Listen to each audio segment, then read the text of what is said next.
quand même. Voilà, l'enregistrement est lancé, c'est parti. Alors donc, merci à tous d'être là. Je vois qu'on est actuellement 78, c'est très bien. Merci à tous d'être là pour écouter la conférence, la présentation de Jean-Paul Michon sur le double zodiaque. Mais avant que Jean-Paul fasse sa présentation, moi j'ai envie quand même un petit peu de vous parler, de vous faire une présentation de Jean-Paul Michon que tout le monde ne connaît pas forcément. Alors, ce qui peut être intéressant de savoir, c'est que après plusieurs expériences et études dans l'électronique et l'industrie, Jean-Paul Michon commence à s'intéresser à l'astrologie au début des années 70, alors qu'il fait des études de psychologie à la faculté de Poitiers. Études qui seront brutalement interrompues juste avant les derniers examens de licence, le 4 avril 1976, à cause du décès par anévrisme de sa jeune sœur Brigitte, 20 ans, avec qui il étudiait. Doué, bien doué pour le dessin. Alors, là, ici, hop, et hop, et hop.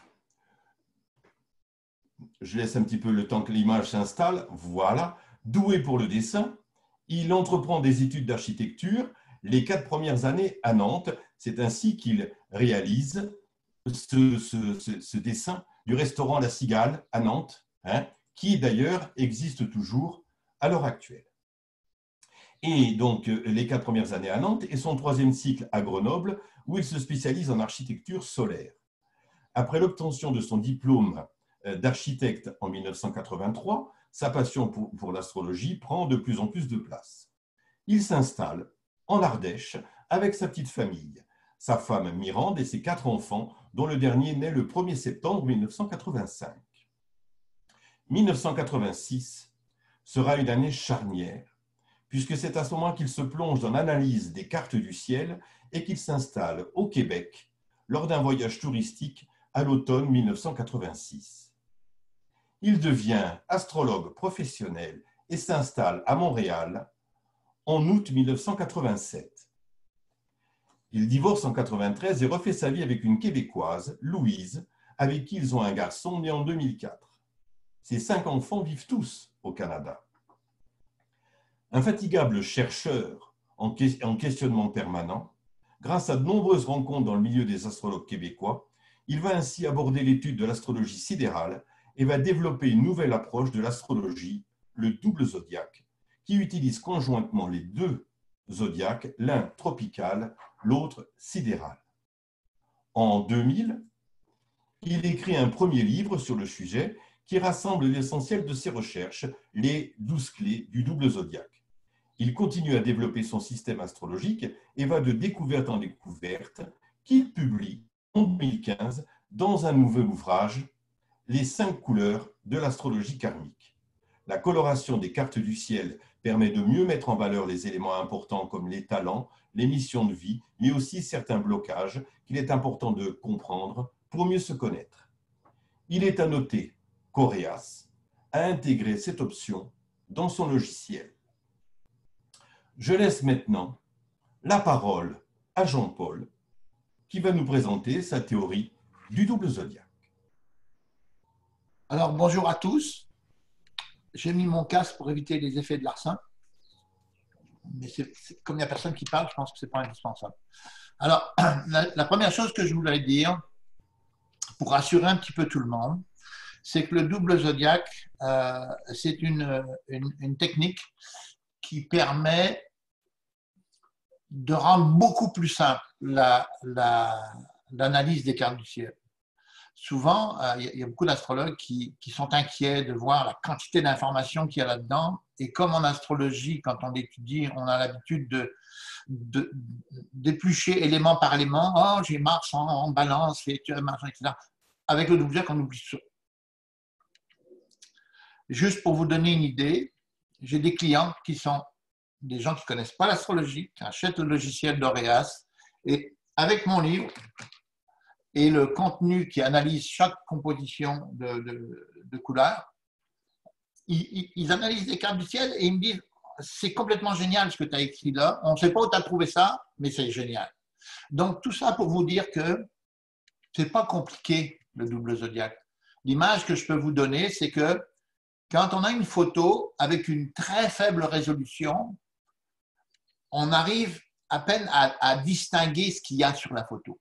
Avec le double zodiaque, on augmente tellement la résolution qu'on a la qualité d'une photo de très haute résolution quand on analyse la carte du ciel. Donc, quand on allume l'ordinateur et qu'on a la carte du ciel sous les yeux, et bien d'un seul coup, les choses sont très claires pour les gens. On voit tout de suite tous les problèmes, toute la difficulté, tous les talents, ce que la personne est venue faire, tout est là en même temps. Donc, moi, je dis que cette astrologie, c'est comme une sorte de miracle. Hein? C'est vraiment passionnant.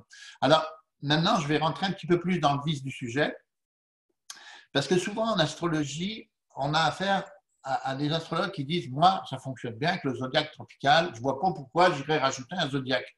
Hein? Puis en plus, le zodiaque sidéral, ça ne fonctionne pas. » Ben, je vais vous dire qu'on n'est pas du tout là avec le double zodiaque. Parce que ce qui est très intéressant, c'est comment dirais-je, de comprendre que quand on met les deux zodiaques, ce n'est pas l'un ou l'autre qui fonctionne, mais c'est véritablement l'interaction, la synergie des deux zodiaques qui prend toute son ampleur. C'est-à-dire que c'est véritablement l'interaction entre les deux niveaux, ce n'est pas le tropical ou le sidéral ou ceci ou cela, c'est la synergie des deux, la fusion des deux zodiaques qui devient la clé de la compréhension de tout ce qui se passe, là-dedans. Et c'est là que ça devient un miracle. Alors, je vais vous partager un écran pour vous montrer ce qui est intéressant. Voilà, partager. Je ne sais pas si ça marche. Ça marche ou ça ne marche pas? Pas sûr, hein? Est-ce que vous avez une image avec le double zodiaque? Non, c'est pas sûr. Hein? Ici, ça marche. Alors, à mon avis, ça marche pour tout le monde. Oui, oui. Je vois les gens qui acquiescent, donc ça me paraît bon. Contrôle, réunion. Je suis un petit peu perdu sur le plan technique, là. Alors, oui. Participants, Alors, noter, contrôle. Oui, ça marche. Les gens... J'entends Oui. Marc, pour savoir pourquoi j'ai pas j'ai rien, moi, là. Comment ça, t'as rien? On fait quoi? Comment ça, t'as rien? Est-ce que tu vois tu nous as affiché le double zodiaque, le scénario? Alors, nouveau partage. Donc, c'est écran numéro 2. Il est partagé, on le voit. Pourquoi je ne l'ai pas, moi? Est-ce que vous avez mon écran? Il n'y a personne qui peut me répondre, hein? Ah ben si, tout le monde a l'écran. Excusez, c'est que j'ai oublié de mettre mes écouteurs. Ah, voilà. Si, on l'a. Oui, on a l'écran, Jean-Paul, t'inquiète pas. Oui. Ah, donc vous avez l'écran avec les deux panneaux sur le double zodiaque? Tout à fait, oui. Tout à fait. C'est bizarre, c'est que moi je ne l'ai pas. C'est pour ça que je m'inquiétais. Ah. Alors, reviens sur la page Zoom. Peut-être que tu n'es... Alors, voilà. Optimiser. Partager le son d'ordinateur. Partager. Non. Là, alors c'est étonnant que tu ne le vois pas parce que je pense que tout le monde le voit. Ok. C'est dommage que je n'ai pas mon propre écran, tu vois. C'est clair, oui. Ouais. Jean-Paul. C'est marqué, vous voyez actuellement l'écran de Jean-Paul Michon, donc c'est forcément ton écran.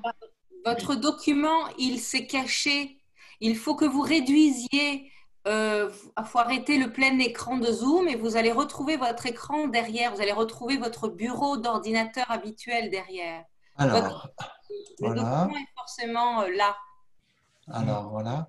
Appuyez sur la touche échappe. Il faut appuyer sur la touche échappe. Okay. Alors, attends, ce que je vais faire, c'est que je vais arrêter le partage d'écran. Ouais. Voilà, de manière à ce que tu puisses te réinstaller. J'en profite aussi pour dire aux gens, vous voyez, tout à l'heure, il y avait le bouton en haut à droite, affichage intervenant, affichage galerie.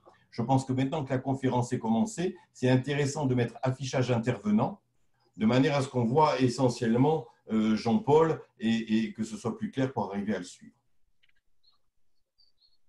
Okay. Bon. Jean-Paul, où es-tu? Voilà. Bon, alors, OK, on va faire avec ça. Parce que j'ai deux écrans, moi, et puis sur un écran, j'ai rien, et puis sur l'autre, j'ai juste mon affaire de double zodiaque. Donc, c'est pas plus grave que ça. C'est ça, c'est très bien. Alors, ce que je voulais dire, c'est que dans l'écran que vous avez, là, il y a à gauche un panneau qui s'appelle le scénario astral, avec en dessous les 12 points synchrones de notre équilibre psychique. Il faut bien comprendre que la superposition des deux zodiaques la superposition des deux zodiaques amène pour chaque superposition ce que j'appellerais des nouveaux mots-clés. En fait, c'est la combinaison, la synergie des deux zodiaques qui vient apporter une espèce d'image théorique de ce que chaque signe représente. Et quand je dis que les 12 points sont synchrones, c'est quelque chose d'extrêmement important qu'il faut que je vous développe un petit peu. C'est que 12 points, c'est-à-dire les 12 superpositions, fonctionnent en temps réel, en même temps pour tout le monde. C'est-à-dire que souvent en astrologie, on va dire « moi je suis bélier, ascendant ceci, cela », mais là c'est plus ça. On a les 12 signes qui agissent en permanence. Et c'est pour ça que je parlais de synchronicité. Et donc, je peux vous parler grosso modo de chaque superposition rapidement. Donc, si vous lisez sur l'écran, la superposition bélier avec le poisson sidéral, c'est manifester son existence. Alors, je vous expliquais un petit peu comment ça fonctionne. C'est que au niveau tropical, le bélier, c'est gouverné par Mars. Et au niveau sidéral, le poisson, c'est gouverné par Neptune. Et ce qui se passe, c'est que le côté poisson sidéral, si vous voulez, représente ce que j'appellerais la fusion, l'unicité, qui fait que quand on se réincarne dans cette vie-là, et je fais une petite parenthèse en disant que cette astrologie donc est avant tout spirituelle et réincarnationniste, c'est-à-dire qu'on accepte l'idée qu'on puisse se réincarner plusieurs fois.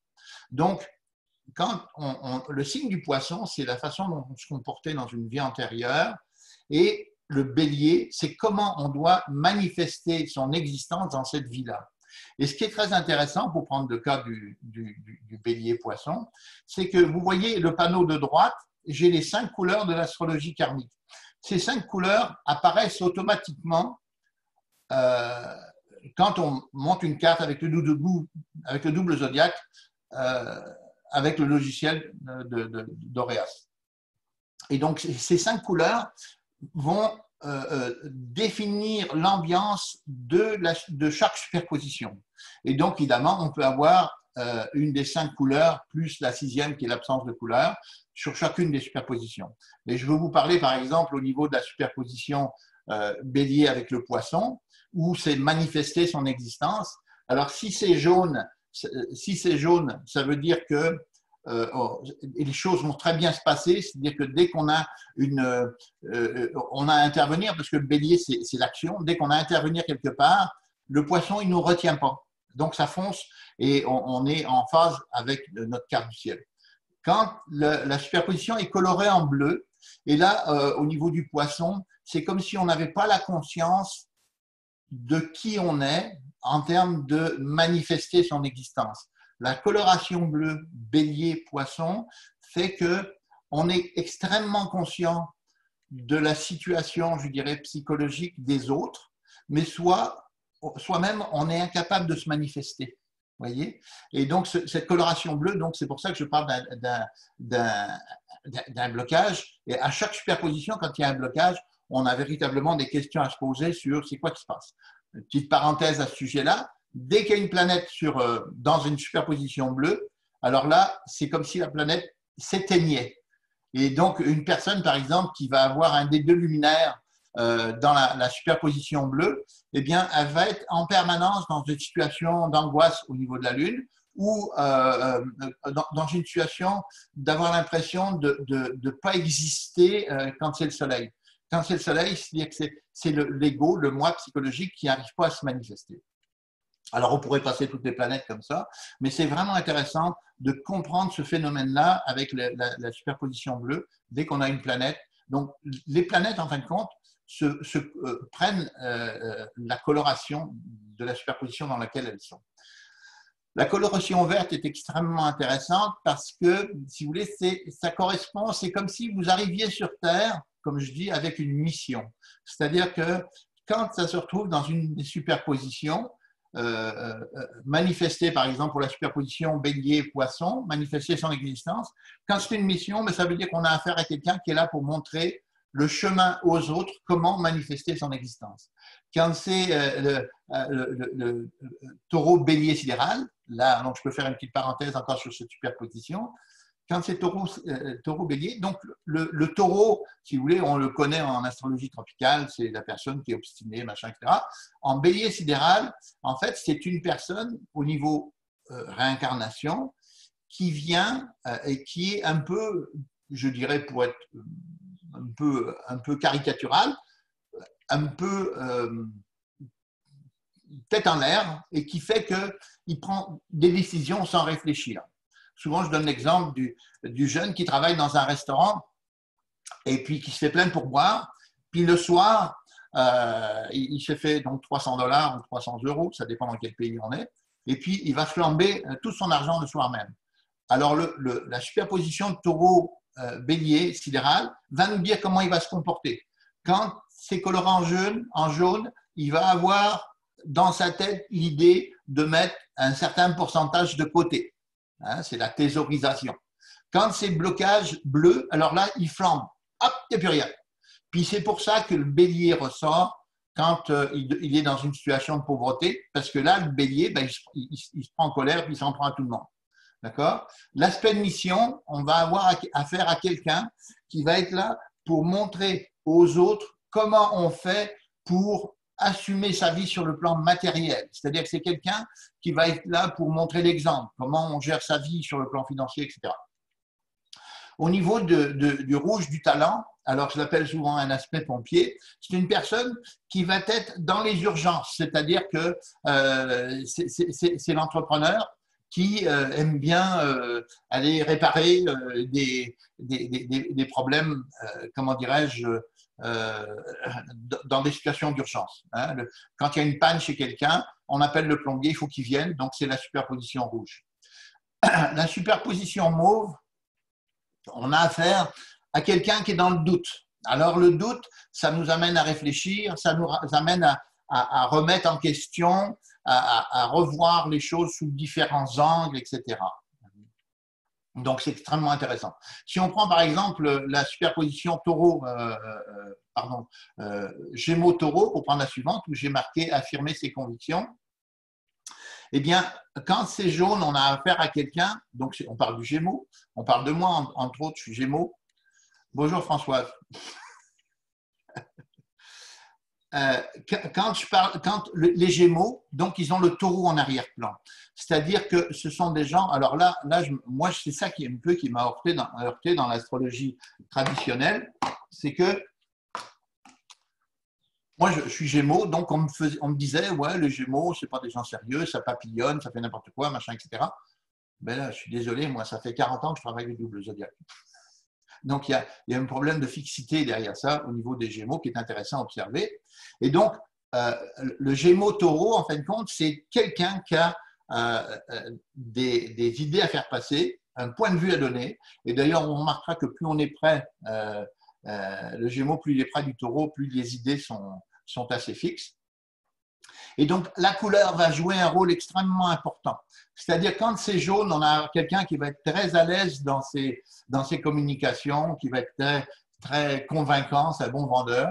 Quand c'est bleu, avec la coloration donc Gémeaux, Taureau, on a affaire à quelqu'un qui est buté dans ses idées, qui n'a absolument pas le goût d'entendre les autres. Il faut absolument qu'on s'assoie puis qu'on n'intervienne pas dans la relation.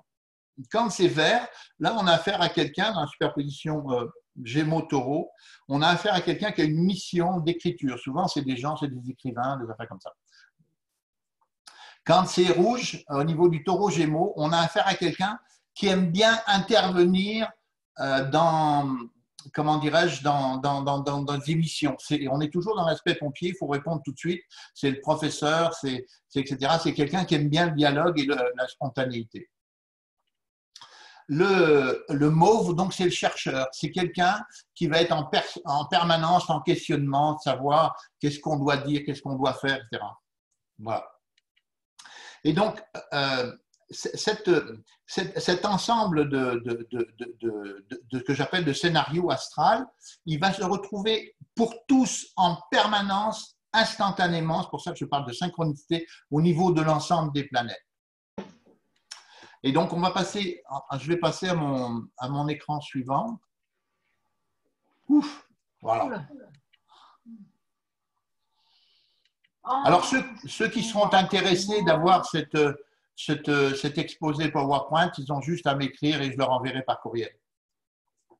Donc, maintenant, si vous voulez, les gens qui achètent le logiciel et mon livre, ils n'ont pas besoin de connaître toute la partie technique dont je vais vous parler derrière, qui, elle, si vous voulez, c'est la partie purement technique dans laquelle on va parler de logiciels, de programmes, de machins, d'aspects, tout ça. Mais toute cette dimension-là n'a pas besoin d'être connue pour pratiquer le double zodiaque. Mais quand même, je sais que les astrologues, en général, ont un grand besoin de comprendre. Donc, on va revenir à notre superposition que j'aime beaucoup. C'est la superposition bélier-poisson. Et donc, moi, comme ascendant bélier, Gémeaux ascendant bélier, souvent, dans les milieux astrologiques que je fréquentais, on me disait, ouais, les Gémeaux, ça papillonne, puis les béliers, ça reste pas en place. Jusqu'au jour où j'ai rencontré à Montréal un astrologue qui s'appelait, parce qu'il est décédé récemment, Lionel Chaillet. Quand j'étais voir ce gars-là, parce que je rencontrais beaucoup d'astrologues à l'époque, excusez, quand j'ai rencontré Lionel Chaillet, il m'a demandé tout de suite quel signe et quel ascendant j'étais. Je dis, je suis Gémeaux ascendant bélier. Il me dit, non, tu n'es pas ascendant bélier, il dit, tu es ascendant poisson. Il me dit, pourquoi tu es ascendant? Et le gars, il faisait de la chirologie, c'est-à-dire l'étude des lignes de la main, de la chiromancie, etc. Et il disait que j'avais des mains d'ascendant poisson. Alors, ce que j'ai trouvé intéressant, c'est que moi, je ne me sentais pas ascendant bélier, je me sentais ascendant poisson. Moi, j'ai toujours été quelqu'un qui a voulu s'occuper des autres. Moi, j'avais 16 ans, je m'occupais à faire la toilette de ma grand-mère qui avait 92 ans. J'ai toujours été préoccupé par le bien-être des gens. Je ne supportais pas, justement, au départ, j'avais étudié l'électronique et l'électricité industrielle, je ne supportais pas que j'allais travailler dans l'industrie. J'avais le goût, moi, de faire en sorte que chacun soit mieux dans son environnement de travail. C'est-à-dire, j'avais une préoccupation et ça ne fitait pas du tout avec l'ascendant bélier. Quand, donc, Lionel Chaillet m'a dit que j'étais ascendant poisson, je me suis dit, c'est formidable. Et en rentrant chez moi, la première chose que j'ai faite, j'ai changé mon heure de naissance pour devenir ascendant poisson. Puis je ne m'en suis pas occupé plus que ça. Sauf que quelques temps après, j'ai rencontré, j'étais à Montréal, il y a un Français qui est venu me consulter. Puis oui, il n'y a pas de hasard dans la vie. Ce Français-là, il était Gémeaux ascendant poisson comme moi. Et je me suis dit, tiens, c'est bizarre. Et j'ai eu l'idée de lui poser la question, est-ce que tu es quelqu'un rempli de compassion, qui est toujours porté à servir les autres, à soulager la souffrance des gens? Il me dit, c'est exactement moi. Ah, je dis, mais je ne peux pas changer l'heure de naissance de tout le monde. Alors, ce que j'ai eu l'idée de faire, parce que j'avais à l'époque déjà le logiciel d'Auréas, AstroPC, c'est de basculer en sidéral. Et là, en sidéral, d'ailleurs, Lionel Chaillet m'avait dit, tu es à 22-23 du poisson. En sidéral, j'étais à 22-48 du poisson quand je bascule en sidéral. Alors, j'ai dit, c'est ça la réponse, on va travailler en sidéral. Puis là, j'ai continué à faire des consultations, puis je me suis rendu compte que ça fonctionnait bien. La vie est belle. Je continue à faire des salons, on voit plein de monde, je dis, tout va bien. Les gens étaient beaucoup plus satisfaits, les réponses étaient bien meilleures encore. Jusqu'au jour où je me suis dit, il y a quelque chose qui ne marche pas. Il y a comme deux astrologies. Tu es ascendant bélier, puis tu es ascendant poisson. Ça ne marche pas. Il y a quelque chose qui ne marche pas dans le système. Et puis, dans le monde, il y a les courants astrologiques sidérales, il y a les courants astrologiques tropicales, puis c'est les gens qui ne se côtoient pas, qui ne se fréquentent pas, puis ils ne veulent rien savoir les uns des autres. Et c'est là que j'ai commencé à avoir l'idée et la curiosité, avec des aspects de recherche dans ma carte du ciel. Je vais faire une petite parenthèse pour me vanter un petit peu. C'est que dans les aspects de recherche, si vous voulez, c'est ce qu'on appelle les noviles, j'en parlais tout à l'heure. Et dans les noviles, c'est l'aspect de la division du zodiaque par 9, 4 x 9, 36, c'est la maison 9. Et j'ai un novile dans ma carte du ciel. Vous savez, quand on parle des aspects, on parle souvent des ordres. On en parlera tout à l'heure aussi. Et donc, moi, j'ai un aspect dans ma carte du ciel entre recherche et astrologie. Ce n'est pas 1 degré d'orbe, ce n'est pas 1 minute d'orbe, c'est 2 secondes d'orbe. Je ne sais pas si vous imaginez la puissance d'un aspect, un aspect de recherche, quand l'orbe est aussi serré que ça. C'est vraiment quelque chose qui est très fort et qui fait que quand je travaillais en électronique, quand je travaillais n'importe quoi, j'avais des réponses extrêmement rapidement. Dans les consultations, c'est la même affaire aussi parce que j'avais cette espèce de puissance d'investigation. Donc, ce qui s'est passé, c'est que je me suis mis à me poser des questions, donc l'aspect de recherche qui s'est mis en branle, pour me dire, ça serait intéressant de chercher des cartes du ciel où on a des ascendants béliers, poissons sidéral, qui sont significatifs. C'est quoi l'impact que ça a eu dans la vie des gens? Et là, encore le logiciel de Francis Santoni, il y a une routine dedans de recherche statistique, et j'ai rentré les paramètres. Je veux un ascendant qui soit bélier, machin, avec un aspect. Je veux savoir que sont tous les aspects entre Mars et Neptune. Et puis, je suis tombé sur plein de cartes qui étaient très significatives, mais la carte qui a été la plus significative pour moi et que tous les Français connaissent, c'est la carte de Robert Badinter. Robert Badinter, ça a été le premier ministre de la Justice de François Mitterrand en 1983. Et il a dans sa carte, parce que Robert Badinter n'est pas décédé, il a dans sa carte une opposition Mars-Neptune. Et donc, il est ascendant bélier tropical, poisson sidéral, avec une opposition Mars-Neptune. Et là, j'ai compris toute la puissance et tout l'intérêt du double zodiaque. J'ai compris que quand on avait une opposition entre Mars et Neptune, on avait une puissance maximum pour passer à l'action d'un côté et valoriser et mettre en œuvre toute la compassion qu'on peut avoir à l'intérieur de soi. Et c'est ce qui se reflétait très bien dans la vie de Robert Badinter, parce qu'il a passé sa vie à se battre pour faire abolir la peine de mort, comme vous le savez. Alors j'ai trouvé que c'était une première carte tellement significative, ça m'a encouragé d'aller plus loin. Et donc là, on va aller un petit peu plus loin maintenant dans la réflexion, c'est que quand j'ai observé mon Mars et Neptune, j'ai découvert que Neptune, il ne bougeait pas vite, puis que Mars, il bougeait rapidement. Et donc, dans mon idée à moi, je me suis dit, il faut absolument que Mars fasse un écho dans les 12 signes dans lesquels il se promène. Et donc là, j'ai tout de suite compris que on avait l'opposition, on avait la conjonction, on avait le carré, on avait le trigone, on avait le quinconce, on avait le sextile et le demi-sextile. Donc, j'ai dit, on a fait le tour du zodiaque. Et là, j'ai commencé à réfléchir. Je dis, mais il faudrait que j'arrive à faire un petit peu plus un peu plus de réflexion sur les aspects pour voir c'est quoi qui se passe. Et donc, j'ai lu un petit peu tout ce qu'il y avait à ce sujet-là. Et entre autres, il y a un livre qui a retenu ma attention, qui a été comme à la base de tout mon travail. C'est le livre de Bill Tierney qui s'appelle « La dynamique des aspects planétaires ». C'est un livre qui a été écrit en 1975, je pense, la première fois. Et c'est monsieur qui a fait le tour complet de toutes les hypothèses de Kepler, etc., sur les aspects.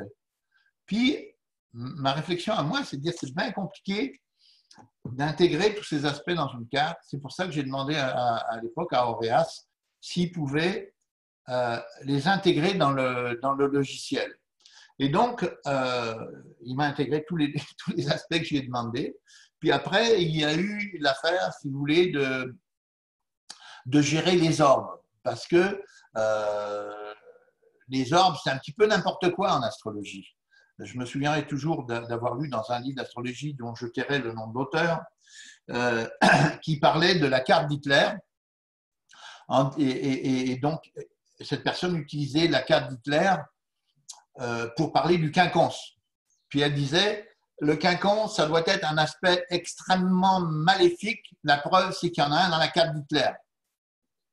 Mais là, je me suis dit, OK, j'ai regardé de près, et dans la carte d'Hitler, ce n'est pas un quinconce de 150 degrés, mais c'est un quinconce avec 6 degrés d'orbe, qui est en fait un biquintile. Et là, je me dis, il y a quelque chose qui ne marche pas là-dedans. C'est-à-dire que la notion d'orbe, c'est quelque chose de majeur.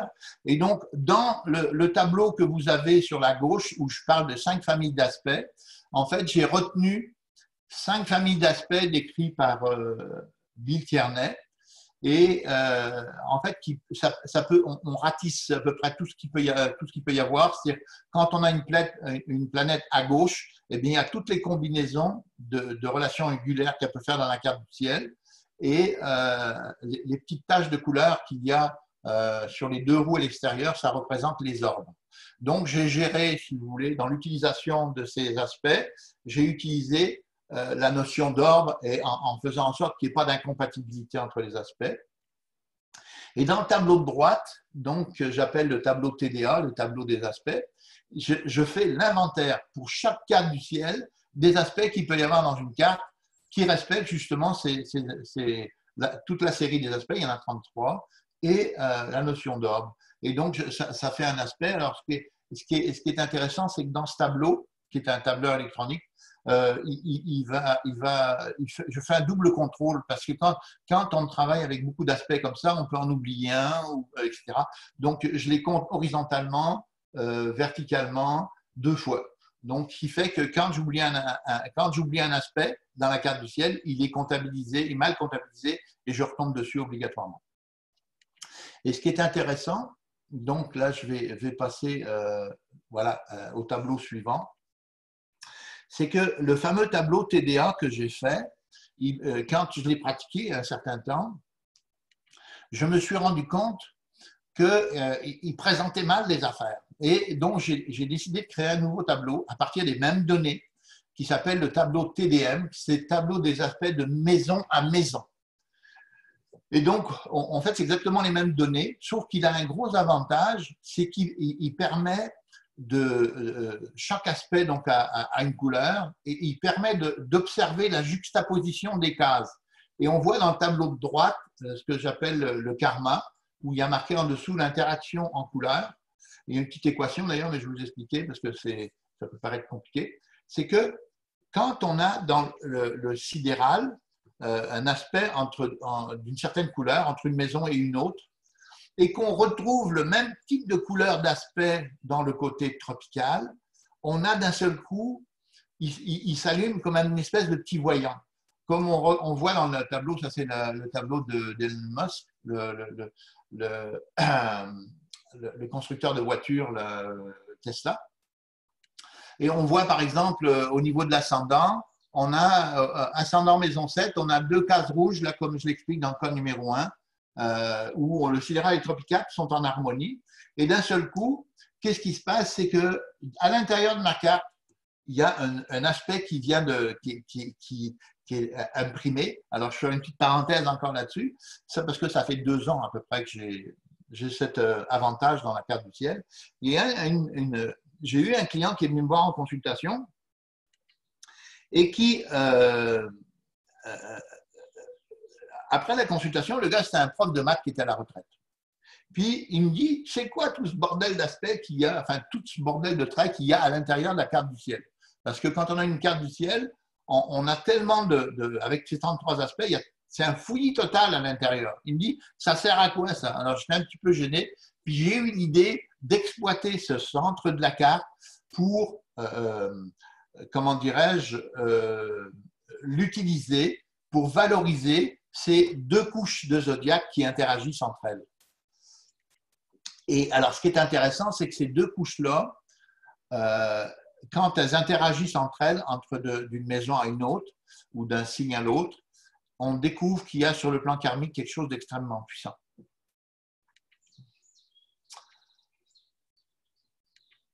On va passer au tableau suivant. Voilà. On reviendra là-dessus s'il y a des questions qui sont posées, parce que ça peut paraître complexe, mais en fait, quand on s'en fout, parce que ça n'intervient pas quand on fait une consultation, c'est l'ordinateur qui fait tous ces calculs à notre place. Je voulais vous parler des maisons maintenant, parce que dans le système de maisons traditionnelles, la plupart des gens utilisent Placidus, il y en a quelques-uns qui utilisent région montagneuse, etc., mais ça n'a pas d'importance. Dans le système qui est le plus utilisé, c'est qu'on a ce qu'on appelle des maisons interceptées. Et une maison interceptée, ça ne peut pas fonctionner avec le double zodiaque. Parce que imaginez quand une pointe de maison se retrouve dans une signe superposée, la pointe de la maison, la cuspide, est déjà gouvernée par 2 planètes. Et donc, quand on a un signe qui est intercepté, on fait quoi des 2 planètes qui gouvernent la superposition? Ça ne marche plus. Donc, il existe un système de domification qu'on appelle le système système de maison égale et avec l'ascendant au milieu de la maison. C'est-à-dire qu'on a 15 degrés au-dessus pour chaque maison et 15 degrés en dessous de l'ascendant. C'est un petit peu ce qui est représenté dans le dessin. Donc ça, c'est un petit aspect technique qui est pas plus grave que ça, mais qui mérite quand même de s'y pencher. Mais le point pour moi le plus important des maisons, c'est les mots-clés. À l'intérieur du tableau que vous avez, là, il y a des mots-clés. Et ce que j'ai découvert, c'est que, et là je vais faire une petite parenthèse sur le zodiaque, ce que j'ai découvert en travaillant le zodiaque, grâce d'ailleurs à Teman, je ne sais pas s'il y en a qui connaissent cet auteur-là. Teman, c'est un auteur américain qui a beaucoup parlé des progressions logarithmiques. Et les progressions logarithmiques s'intéressent à ce qui se passe. C'est un système de progression qui se promène à l'intérieur du zodiaque et qui fait qu'il y a un changement important dans la vie d'une personne quand on passe d'un signe à l'autre. Et cette réflexion qu'il y a eu chez Teman à ce sujet-là m'a beaucoup servi pour développer la compréhension du double zodiaque, parce que quand on passe du bélier au taureau, il se passe un changement important dans la vie de la personne. On passe d'une période bélier où on court dans toutes les directions pour essayer de gagner sa vie, à une période taureau où on va être dans une vie beaucoup plus confortable. Vous voyez ? On a acquis une maison, on a une stabilité au niveau des revenus.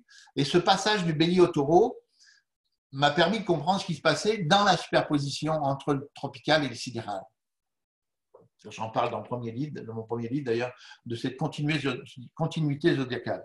Mais là, pour en revenir à ma maison, c'est que j'ai découvert chez un astrologue américain qui s'appelle Stephen Forrest un livre où il parle des maisons, mais avec la même démarche que dans la continuité des signes avec Teman. Et donc, j'ai compris, et c'est là que ça devient intéressant, et c'est là que les consultations deviennent extrêmement enrichissantes, c'est que quand on part de l'ascendant, on a comme une espèce de pulsion de départ sur quelque chose. Vous voulez enfoncer un clou avec un marteau, c'est l'ascendant qui se met à l'œuvre dans votre vie, alors quel que soit votre ascendant. Et ce qu'on découvre avec le double zodiaque, c'est que la maison 2, elle vient comme être l'écho, la conscience du geste que vous venez de poser. Et c'est passionnant à observer. C'est-à-dire que c'est là qu'interviennent les couleurs, c'est là qu'interviennent plein d'affaires qui vont faire en sorte que la personne va avoir confiance en elle ou pas en fonction du geste qu'elle aura posé. Et c'est pour ça que dans la maison 2, j'ai écrit « confiance en soi ». Et donc, on voit tout de suite le mécanisme qui se passe c'est qu'une fois qu'on a posé un geste et une fois qu'on a notre conscience nous parle, nous donne le feedback de la façon dont on a enfoncé le clou avec notre marteau, la maison 3, c'est on va se renseigner à savoir comment je pourrais faire pour améliorer le geste que j'ai posé en enfonçant un clou avec mon marteau. Donc la maison 3, c'est comme ça qu'on retrouve la maison des communications, etc. Pour en revenir d'ailleurs à la maison 2, l'astrologie traditionnelle parle des avoirs, c'est-à-dire des acquis dans la vie. Mais les acquis sont directement liés à la confiance en soi. C'est-à-dire que si on a une grande confiance en soi, les acquis vont être importants. Et ce qui est intéressant, c'est que c'est plus la confiance en soi qui est importante à comprendre que savoir si on va être riche à la fin de notre vie. Et la maison 3, donc c'est ça, c'est la communication, vraiment l'enfant, les frères et sœurs, machin, etc. Et donc, en continuité, si vous voulez, et ce qui est intéressant, c'est que ça colle tellement avec les signes du zodiaque, la superposition, les descriptions qui vont avec, que ça devient extrêmement intéressant. Au niveau de la maison 4, je parle de repli stratégique. C'est le petit enfant, si vous voulez, qui retourne voir ses parents, puis qui dit hey, « papa, maman », machin, etc. Repli stratégique, c'est-à-dire que qu'est-ce qu'il y a dans une maison 4 ? On parle souvent de la famille, mais il y a beaucoup plus que ça. Dans la maison 4, il y a tous les mots-clés qu'on retrouve effectivement avec notre superposition, avec les couleurs et tout ça, mais on retrouve toute l'atmosphère familiale, c'est-à-dire qu'est-ce qu'on a vécu avec les parents, l'ambiance de la famille et le niveau culturel général des parents, tout est là. Et ce qui est intéressant, c'est que le petit enfant qui vient se retrousser dans les jambes de ses parents, là, il observe ses parents aller. Et là, d'un seul coup, la maison 5 parle du petit enfant qui développe la conscience de soi. Et donc, souvent, les enfants vont critiquer les parents. Donc, la maison 5, qui est la maison et le signe et la superposition suivante dans la carte du ciel, elle nous parle de la révélation de soi. C'est-à-dire que le petit enfant, avec cette maison 5, il va regarder d'un œil critique la superposition de signes précédentes. Et donc, il a d'un seul coup toute une explosion au niveau de sa personnalité. Il va se réaliser à travers cette superposition. Et c'est là que ça devient intéressant, c'est qu'on continue avec la maison 6. Avec la maison 6, c'est que l'enfant, une fois qu'il a découvert qui il était au niveau de la conscience de soi, la révélation de qui je suis, eh ben, il va chercher à se rendre utile au niveau de la maison 6. Et là encore, ça fit complètement avec la superposition et les mots-clés qui vont dedans, la couleur qui est là, etc. Et donc, c'est pour ça que j'ai dit, les mots-clés, c'est se rendre utile, c'est être utile. C'est-à-dire, une fois qu'on a découvert qui on était dans la vie, ben, il faut se rendre utile. Je fais quoi dans ma vie, moi? Ben, je me rends utile. D'accord? Et la maison 7, on continue. Puis c'est tellement magique avec les superpositions parce que quand il y a le signe tropical qui est dans la maison 6, va se retrouver le signe sidéral de la maison 7. Donc, en fait, le partenaire qu'on va chercher au niveau de la maison 7, eh bien, c'est quelqu'un qui va être assez solide au niveau astrologique pour venir nous aider dans le travail qu'on a à faire. C'est pour ça qu'on parle de partenaire. On peut décrire aussi le conjoint, etc. Et alors, c'est intéressant parce que je me suis souvent amusé à ça avec le double zodiaque, avec nos couleurs. Il y a beaucoup de gens qui souffrent de solitude, d'être seul dans la vie, etc. Et le fait qu'on ait cette superposition entre le sidéral et le tropical, moi j'ai à parler, je parle de l'être et du paraître. Le tropical, c'est le paraître et le sidéral, c'est l'être. Et si on n'a pas de couleur, ça devient significatif, par exemple, que la personne elle va chercher à rencontrer quelqu'un qui est au niveau du paraître, et puis quand elle va vivre avec, elle va vivre au niveau de l'être, c'est-à-dire avec la partie sidérale, puis là, d'un seul coup, elle découvre que ça ne fonctionne pas, mais elle n'a pas compris pourquoi. Et donc, quand j'ai une consultation, je décris les deux aspects en conseillant à la personne de plutôt s'intéresser à la partie sidérale. Et donc, la maison 8, là encore, on est dans la continuité de notre zodiaque. Je parle de l'honnêteté de soi. La maison 8, c'est la maison de Pluton, la maison du Scorpion, etc. C'est qu'on veut absolument savoir contrôler tout ce qui se passe dans nos relations humaines. Et là, souvent, l'exemple que je donne en consultation, je dis c'est comme si vous êtes à une table de restaurant et que vous venez de rencontrer un partenaire pour la première fois, vous mangez au restaurant, puis il y a la partie visible, c'est est-ce qu'il est beau, est-ce qu'il me plaît, est-ce que j'ai envie de passer ma vie avec lui. Puis la partie cachée, c'est-à-dire la partie invisible de l'iceberg, la partie cachée, c'est la maison 8. C'est donc cette maison 8, elle nous décrit comment vous fonctionnez dans les relations humaines pour comprendre cette partie cachée de l'iceberg. Elle va nous décrire comment vous fonctionnez. Est-ce que vous êtes vous-même transparent dans la relation? Est-ce que vous êtes naïf au point de vous faire avoir dans tout ce que vous faites, etc. Et donc, cette maison 8 va représenter, si vous voulez, tout le cauchemar de toutes vos relations humaines et de tout ce que vous faites dans la relation avec les autres. Et c'est pour ça qu'après, on passe au niveau de la maison 9. Comme je dis souvent, la maison 8, c'est comme un éléphant dans un magasin de porcelaine. Ça vient casser toutes sortes d'affaires. Ça a des souffrances, etc. Et la maison 9, c'est la maison qui nous demande, et on est encore dans la continuité du zodiaque, vous voyez, on passe du Scorpion au Sagittaire. Le Sagittaire, c'est une réflexion sur c'est quoi la vie, qu'est-ce que je suis venu faire sur Terre, c'est quoi les grandes idées qui me gouvernent. Au départ, c'était la maison 4, les parents nous avaient un peu conditionnés à l'existence, mais au niveau de la maison 9, on va se poser des questions sur plein d'affaires. C'est la maison évidemment de Jupiter. Et là encore, les superpositions deviennent tellement significatives. Quand vous avez affaire dans une carte du ciel à quelqu'un qui a une superposition bleue, vous savez que c'est quelqu'un qui refuse obstinément de s'ouvrir, qui est obtus, comme on dit souvent. C'est quelqu'un qui est borné, il ne veut rien savoir d'eux, etc. Et si c'est vert, eh ben, on découvre que c'est une personne qui a participé à l'évolution de l'humanité en apportant des réponses existentielles au monde, etc.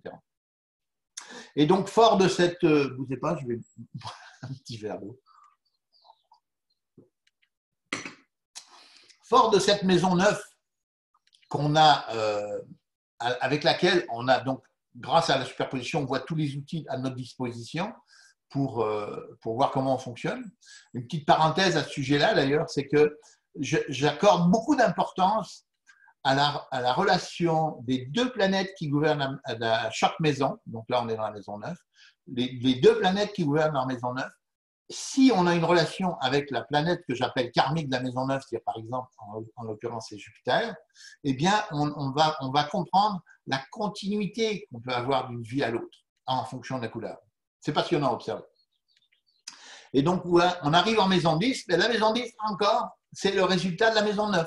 Si en maison 9, on a été capable de porter, d'avoir une grande réflexion sur la vie, si on s'est intéressé à l'astrologie, si on a fait plein d'affaires, plein de découvertes, au niveau de la maison 10, eh bien, on va livrer la marchandise. Et là encore, on retrouve nos superpositions de signes, etc. Et donc, on voit dans les cartes du ciel toutes les difficultés des fois qu'on peut avoir à se faire valoir, à se faire connaître, à faire valoir au sein de notre entreprise, dans notre cadre de notre travail, etc. La réputation qu'on a derrière tout ça, c'est toujours la maison 10. Et là encore, donc, on voit avec la superposition, alors on voit la maison 11, que j'ai appelée la maison des alliances stratégiques. Puis vous allez voir combien c'est génial.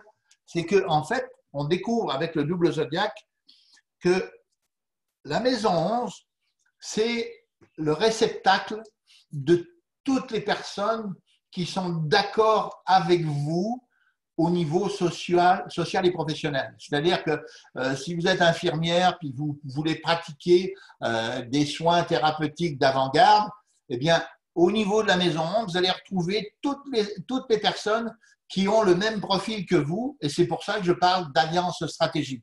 Il y a une corrélation presque parfaite au niveau du combat qu'on veut mener au niveau professionnel et de ce qui se passe au niveau de la maison 11. Et là encore, la continuité est manifeste. Vous voyez, si je prends par exemple, si vous avez une maison 10 en bélier poisson sidéral, et que ce bélier poisson, c'est un bélier poisson qui a énormément de mal à se manifester, à se faire valoir, à exister, parce qu'il a du mal à s'affirmer, il a du mal à imposer ses idées, eh bien, au niveau de la maison 11, on va avoir ce que j'appelle donc une alliance stratégique. On va retrouver toutes les personnes qui sont dans la même démarche pour trouver les mêmes solutions. Et là, on retrouve la superposition bélier-taureau. Donc, le bélier sidéral de la maison va nous aider à foncer, à trouver des amis, à trouver des gens qui ont envie de partager nos mêmes préoccupations. C'est passionnant. Et au niveau de la maison 12, on arrive à ce que j'appelle l'apothéose de l'existence. C'est une maison, si vous voulez, qui est très intéressante parce que dans la tradition, on parle de souffrance, d'hospitalisation, de tati, tatata, tatata. En fait, avec mon expérience, je découvre que, particulièrement chez les élus, par exemple, on voit souvent des gens qui ont le soleil en maison 12, et je me suis dit, c'est quoi qui se passe là avec la maison 12? Alors d'abord, j'avais compris qu'on a les thérapeutes, les patients et les thérapeutes. Puis après, j'ai découvert avec la pratique que, en fait, c'était un peu le top de tout ce qu'on était venu faire sur Terre. C'est-à-dire que la superposition qui est là, elle est là pour nous expliquer c'est quoi, comment on peut intervenir dans la vie au niveau de notre environnement humain. Et c'est là qui est intéressant, c'est qu'au niveau de la maison 6, on va se rendre utile dans une petite job, et au niveau de la maison 12, on va se rendre utile au niveau collectif. C'est notre participation à la vie sociale, si vous voulez. La façon dont on va être le plus à même d'apporter notre utilité à l'humanité. Alors, il y aura des questions là-dessus, on en reparlera tout à l'heure. On va passer à la suivante. Mais c'est vraiment intéressant de comprendre cette histoire de 12 maisons dans notre histoire de superposition. Parce qu'on voit avec les couleurs où ça bloque, où c'est bon, où il faut mettre de l'énergie, etc. C'est passionnant à observer. Voilà. Suspense. Waouh, 2 cartes du ciel. Alors voilà le quart du ciel, bon, qui sont des personnes connues. On a Greta Thunberg et Fidel Castro. Je vous ai présenté ces deux cartes d'abord parce qu'avec Greta Thunberg, on a dit beaucoup de choses sur cette jeune fille qui a autour de 16 ans, hein, 17 ans cette année. Ouais. On a dit qu'elle avait été manipulée, on avait dit que c'est toutes sortes d'affaires, si vous voulez, alors qu'elle a fait un espèce de grabuge pour tirer les sonnettes d'alarme au niveau de l'environnement, au niveau mondial. Et là, quand on regarde sa carte, bon, son heure de naissance, on n'est pas certain, mais c'est pas important. C'est pas important. Ce qui est intéressant, c'est de voir la superposition. Dans sa carte, on voit la superposition Sagittaire-Capricorne, colorant vert. Les deux luminaires sont là, Soleil, Lune. Et alors, je vais m'amuser juste à vous lire ce qui a marqué dans mon livre, qui a été écrit avant qu'on la connaisse, pour vous montrer combien on parle. On n'a pas besoin. La seule chose qu'il faut savoir avec ce système d'astrologie-là, c'est d'être capable de lire mon livre. Je suis un peu prétentieux, mais ça ne fait rien. On en prend en passant comme ça. Alors, je vais vous lire donc la superposition Capricorne-Sagittaire, colorant vert. Saturne et Jupiter forment un aspect de mission. La personne née avec cet aspect aura une grande contribution à apporter à la société.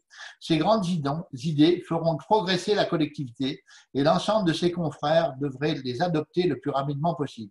Cette personne a des idées avant-gardistes qui touchent le bien-être de l'humanité. Elle est venue sur Terre pour apporter des solutions à de nombreux problèmes, comme l'environnement par exemple. C'est exactement ce qui est écrit dans mon livre. Et quand on voit la carte de Greta Thunberg avec son soleil et sa lune, je trouve ça passionnant juste à lire. On n'a pas besoin de se poser la question, savoir où il est Jupiter, où il est Saturne, c'est quoi l'aspect de la carte. Non, on s'en fout, on va juste lire la couleur. D'accord? Et donc, on passe maintenant à la carte de Fidel Castro. Pourquoi je parle de Fidel Castro? Pourquoi j'ai pris cette carte? Parce qu'il y a beaucoup de vert. Parce que Fidel Castro, donc, qui est mort l'année dernière ou il y a 2 ans, un chef d'État cubain, qui a foutu dehors les Américains en 1957, ou je ne sais pas combien, pour créer Cuba, tel qu'on le connaît. Mais quand on parle de Fidel Castro, on parle d'un dictateur, on parle d'un mec dangereux. On dit tellement de mal de ce gars-là que je trouve ça surprenant. Quand on voit sa carte du ciel, on découvre une carte où il y a énormément de vert et on s'aperçoit que ce gars, il est venu en mission. Puis quand on s'intéresse à sa biographie, on découvre qu'il a mis dehors les Américains parce que l'île de Cuba, c'était, comment dirais-je, l'arrière-cour de la mafia américaine pour les prostituées, pour la drogue et tout ça. Donc, il a mis tout le monde dehors. Alors, c'est intéressant de voir l'aspect de mission à ce niveau-là. Alors, là encore, on pourra prendre des questions. Dernière carte du ciel. Je ne sais pas, mais j'ai pensé que la carte d'Emmanuel Macron, ça devrait vous intéresser. Il y en a qui ont voté pour Emmanuel Macron, là, récemment. Alors, là, excusez, un petit peu d'eau.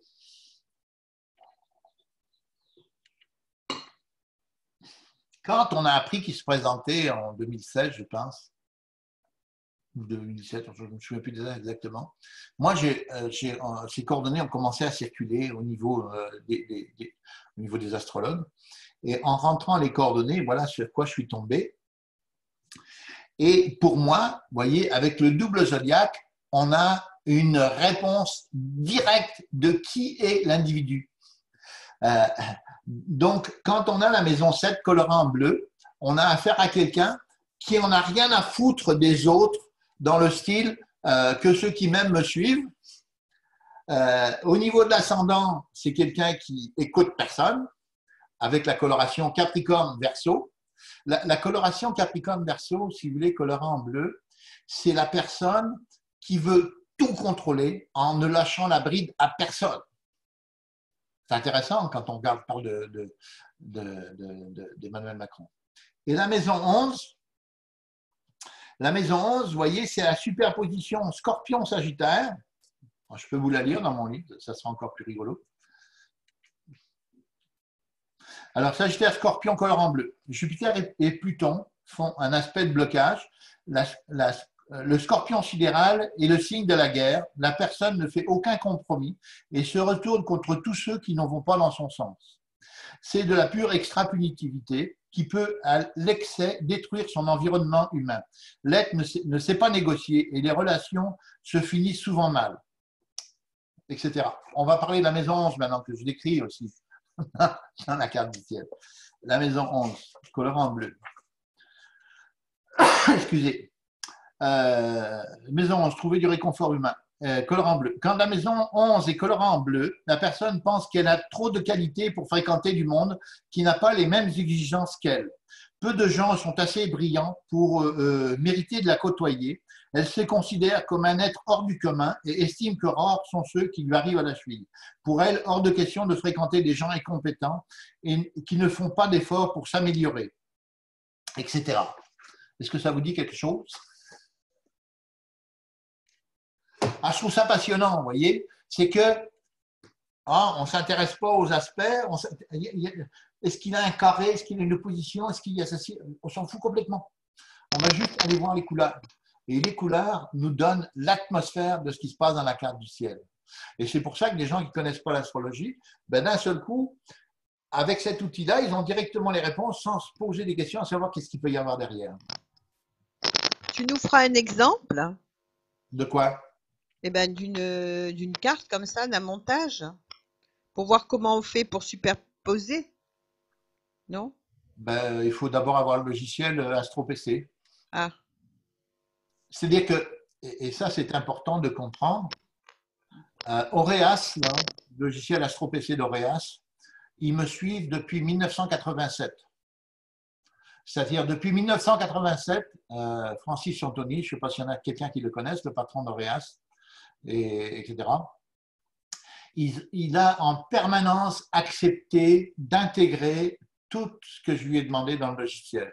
Et donc aujourd'hui, on ne peut pas imaginer, utiliser, tu sais, j'ai une astrologue récemment qui a acheté mon livre, je lui disais, vous savez, il faut absolument le logiciel. Elle me dit, moi, ça fait 33 ans que je fais du carte du ciel, ça me prend 2 minutes pour faire une carte du ciel, je n'ai pas besoin de votre logiciel. Et je dis, vous savez, si vous travaillez, si vous voulez utiliser mon livre, une carte du ciel dessinée avec 33 aspects, toute la combinatoire qu'il y a dedans, les erreurs, je dis, vous en avez pour une semaine de calcul. On ne peut pas travailler ce double zodiaque sans le logiciel d'Aureas. Et ce qui est intéressant, une petite remarque là-dessus pour ceux qui l'ont, ceux qui ont le logiciel d'Aureas, il faut qu'ils sachent qu'ils peuvent programmer 9 modèles de cartes du ciel différents dans les cartes du ciel, dans le logiciel. Et avec un simple clic de souris, une fois que les cartes sont programmées, avec un simple clic de souris, on peut passer de l'une à l'autre.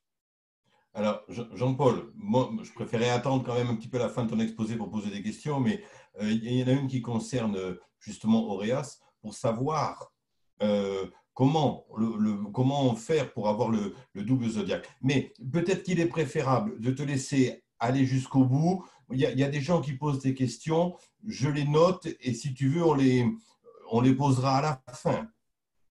Oui.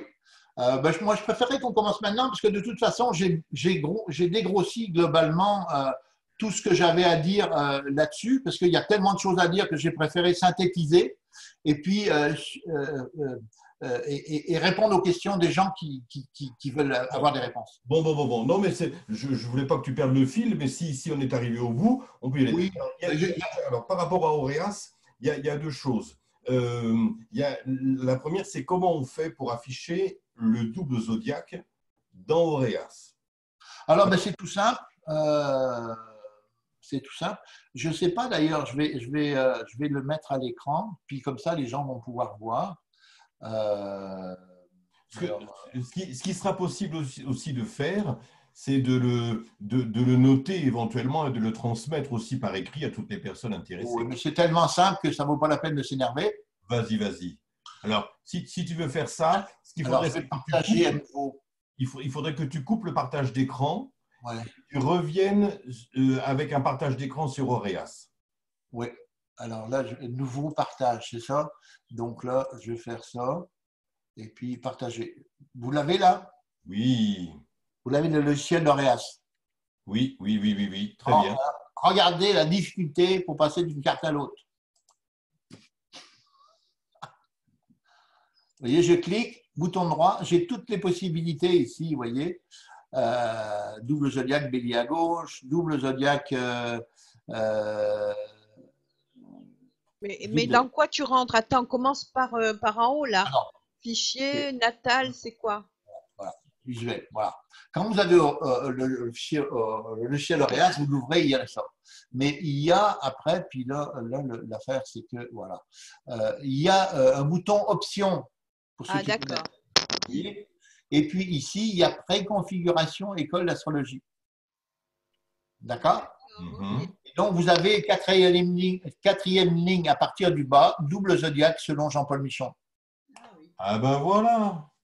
Et alors, ce qui est intéressant, c'est que, vous voyez, quand on retourne dans les options, je vais essayer de retrouver ma souris. Quand on retourne dans les options, attends, je vais annuler ça.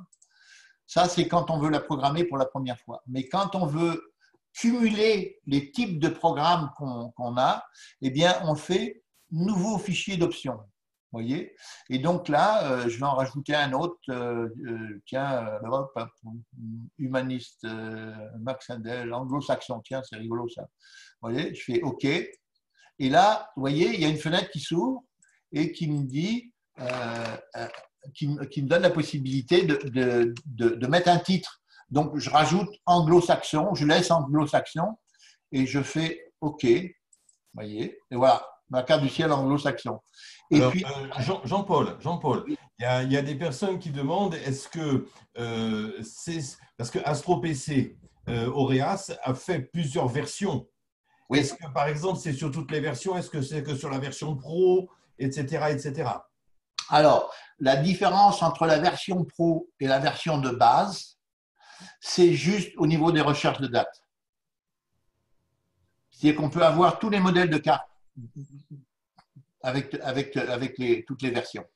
Alors, on me demande est-ce qu'il existe la possibilité de faire un double zodiaque sur la version gratuite d'Auréas? Ben, bien sûr, oui. C'est-à-dire que quand vous téléchargez, comme c'est marqué à la fin de mon livre, là, il y a toute la procédure pour télécharger la version de démonstration. Je ne sais pas s'il y en a qui voient, je sais pas. Et puis là, quand vous téléchargez, vous avez exactement ce que j'ai à l'écran là, mais il va vous demander les coordonnées. Alors, vous rentrez vos coordonnées de naissance. Je m'appelle Tartampion, puis je suis né à n'importe où. Et puis, il va sortir votre carte. Mais vous serez en version de démonstration. C'est-à-dire que vous ne pourrez pas faire une autre carte. Vous ne ferez qu'une seule carte. Mais ça vous permettra, avec votre carte, de faire le transit, les superpositions, les machins, de regarder tout ce qui se passe. Donc, ça peut être, on peut donc l'utiliser comme ça pour soi ou pour un client, choses comme ça. Alors, je trouve que c'est quand même très bien que ça existe parce qu'il y en avait qui disaient que c'était quand même un petit peu embêtant. C'est-à-dire qu'en fait, si on n'a pas Auréas, on ne peut pas faire le double zodiaque. Absolument. Et oui. Donc, le fait que ce soit quand même malgré tout possible sur une version gratuite, même en démonstration, c'est bien. Parce que. Oui, ça permet de se pratiquer. Oui, je précise quand même que. Alors, Auréas, on a déjà essayé de négocier un petit peu des tarifs ou des prix. C'est pas simple avec Auréas, hein, il faut qu'ils vivent aussi tout le monde. Mais moi, je sais que j'avais fait un sondage une fois au niveau de la fédération. Je crois qu'à la fédération, un astrologue sur 2 utilise Auréas. Mais c'est vrai que moi, c'est pas donné. Je vais vous donner mon sentiment. Moi. Quand vous avez quelqu'un qui s'intéresse à la course automobile, il va être capable d'acheter une voiture 10, 20 000, 30 000 euros pour dire j'ai ce modèle-là, je veux cette voiture-là, je suis passionné d'auto, c'est ça que je veux. Puis, quand il s'agit de faire de l'astro, on est passionné d'astro, mais là, il faut dépenser, je ne sais pas c'est quoi en franc français, là, 600 euros, admettons, je ne sais pas, 400 euros ou 300 euros. Puis là, on rebute à mettre 300 euros, alors que c'est quelque chose qui est complètement passionnant. Vous voyez? Alors, il faut quelque part savoir un petit peu ce qu'on veut, là. Je veux dire, mais ça, c'est chacun sa morale avec l'investissement dans l'outillage. Mais moi, je peux vous dire une chose, hein, parce que, et ça, c'est un commentaire extrêmement important, parce que je vois au Québec, là, il y a énormément d'écoles d'astrologie au Québec, hein, ça fuse de partout, et puis les gens qui sont du Québec pourront vous le confirmer. Eh bien, ma grosse clientèle, c'est des gens qui ont étudié dans les écoles d'astrologie. Parce qu'ils découvrent avec le double zodiaque que d'un seul coup, moi j'ai étudié l'astrologie pendant 5 ans dans telle école et je ne suis pas capable de comprendre ma carte du ciel. Puis il dit, je viens vous voir, puis vous, instantanément, en claquant du doigt, j'ai toutes les réponses. Donc, l'utilisation de cette méthode pourrait permettre à beaucoup de personnes d'accéder à l'astrologie, mais vraiment d'une façon efficace, pour être vraiment utile, monter les cartes du ciel, et peut-être même gagner sa vie avec ça. Au départ, vous prenez 20 euros, mais vous faites les cartes du ciel, et puis les gens sont tellement contents que ça revient le monde. Voyez, ça vaut vraiment la peine. Hein. S'il vous plaît, Jean-Paul, est-ce que vous pouvez refaire la démonstration à option pour que je puisse noter, s'il vous plaît? Non. Merci. Je ne suis pas gentil. Hein. Voilà, si je ne suis pas. Voilà. Ah non, là, voilà. Okay. Option. Alors, vous voyez, option. Alors, on a dans les options préconfiguration école d'astrologie pour la première fois que vous voulez l'avoir. Ouais. Donc, vous allez double zodiaque selon Jean-Paul Michon. 4e ligne en bas. Ah, en bas, d'accord. Ok. Oui, c'est la 4e ligne à partir du bas. D'accord. C'est celle qui est cochée. Là. Oui, en ce moment. Voilà.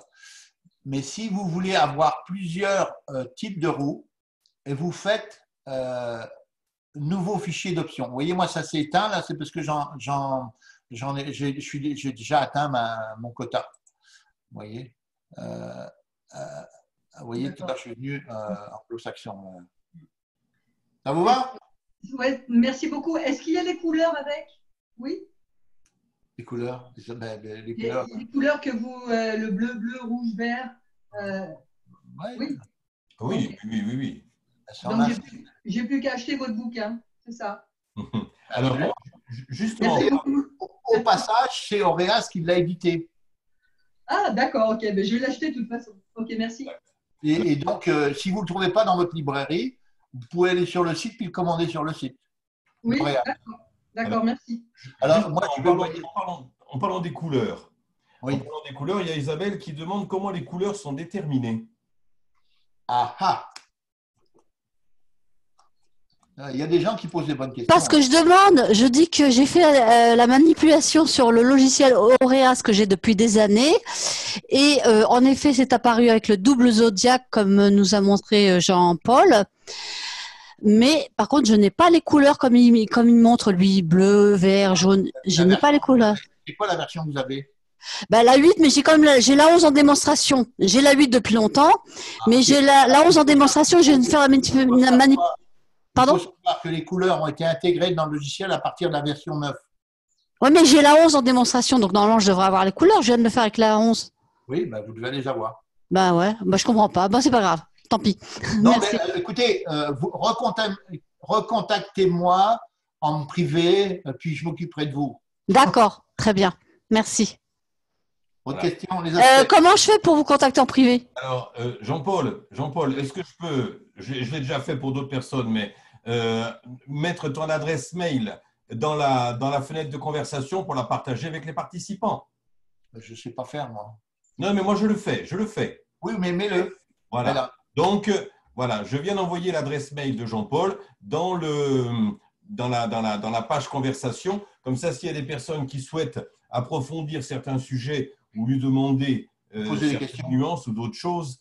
Ceux qui veulent d'ailleurs recevoir le PowerPoint là, que j'ai fait pour ça, là, je peux l'envoyer, c'est pas un problème. Alors, moi, ce que je propose, si tu veux, c'est que, alors le PowerPoint, bien sûr, mais que les personnes, par exemple, qui souhaiteraient avoir l'enregistrement vidéo, on pourra leur envoyer l'enregistrement vidéo et le PowerPoint qui va avec. Alors, il y a une personne qui m'a posé des questions sur les aspects, d'où ça sortait, machin, etc. C'est la même qui posait des questions sur les logiciels? C'est pas. Sur les aspects? Oui. Non, c'est les couleurs. Est-ce que c'est ça? Une planète peut ne pas être aspectée. Cela a-t-il une importance particulière? Est-ce que… Répète, je n'ai pas compris. Alors, une planète peut ne pas être… C'est Patricia qui a posé cette question. Une planète peut ne pas être aspectée. Cela a-t-il une importance particulière? Alors, il faut savoir qu'avec 33 aspects, les cas où on a des planètes qui sont sans aspect sont extrêmement rares. Et j'en parle d'une dans mon livre, là. C'est la carte du ciel de Pictoris, je ne sais pas quoi, là, le coureur australien qui a fait les Jeux Olympiques de course à pied et qui s'est retrouvé en prison. Attendez, bougez pas, je le retrouve, je ne suis pas très doué. Ah voilà, elle est page 170 de mon livre. Et donc, Oscar Pistorius, je ne sais pas s'il y en a qui connaissent cet homme-là. C'est un monsieur qui a fait les Jeux Olympiques, les Paralympiques des handicapés. Il avait plus de jambes de naissance en dessous des genoux. Voyez? Et donc, il avait des prothèses en titane. Et il a fait, c'est des espèces de S, là, il faisait des courses avec ça. Et ce gars, il s'est marié. Donc, comme il était plein de fric, il a trouvé une femme qui a dû l'aimer. Et puis, il a, à un moment donné, tiré à travers la porte de sa chambre et il a tué sa femme. Puis là, lui, il a dit qu'il s'est levé la nuit, il avait entendu du bruit dans sa chambre, machin, etc. Puis il l'a tiré. Puis, bon, surtout en prison, il y a tout un procès qui est derrière ça. Mais j'ai sa carte, page 170 de mon livre. Et là, on découvre que la planète Uranus n'a pas d'aspect. C'est extrêmement rare. Et là, ça devient intéressant, si vous voulez. C'est que, d'abord, j'ai fait une petite remarque, parce que dans l'astrologie que j'ai appris avec Max Handel, on dit que Uranus gouverne les chevilles. Je ne sais pas s'il y en a qui ont appris ça, mais je trouve ça intéressant qu'il y ait Uranus qui n'ait pas d'aspect. Mais où là, ça devient très intéressant dans l'analyse d'une carte du ciel, c'est quand on regarde la superposition Verseau-Capricorne sidéral. Le Capricorne sidéral doit aller vers le Verseau pour apprendre la tolérance, la capacité de fonctionner avec des gens médiocres. Et donc, quand quelqu'un a la superposition colorant bleu ou qui n'a pas d'aspect avec Uranus, on a affaire à quelqu'un qui est dans le Capricorne sidéral, qui est un aspect de contrôle absolu, dans lequel il n'y a aucune tolérance envers personne. Et donc, rien que cet aspect-là nous fait comprendre que ce monsieur Oscar Pistorius, là, dans sa vie de couple, il était absolument pas capable de faire confiance à sa femme, et puis il a fini par la tirer. Passionnant, pas pour la femme, mais pour l'astrologue. Une autre question?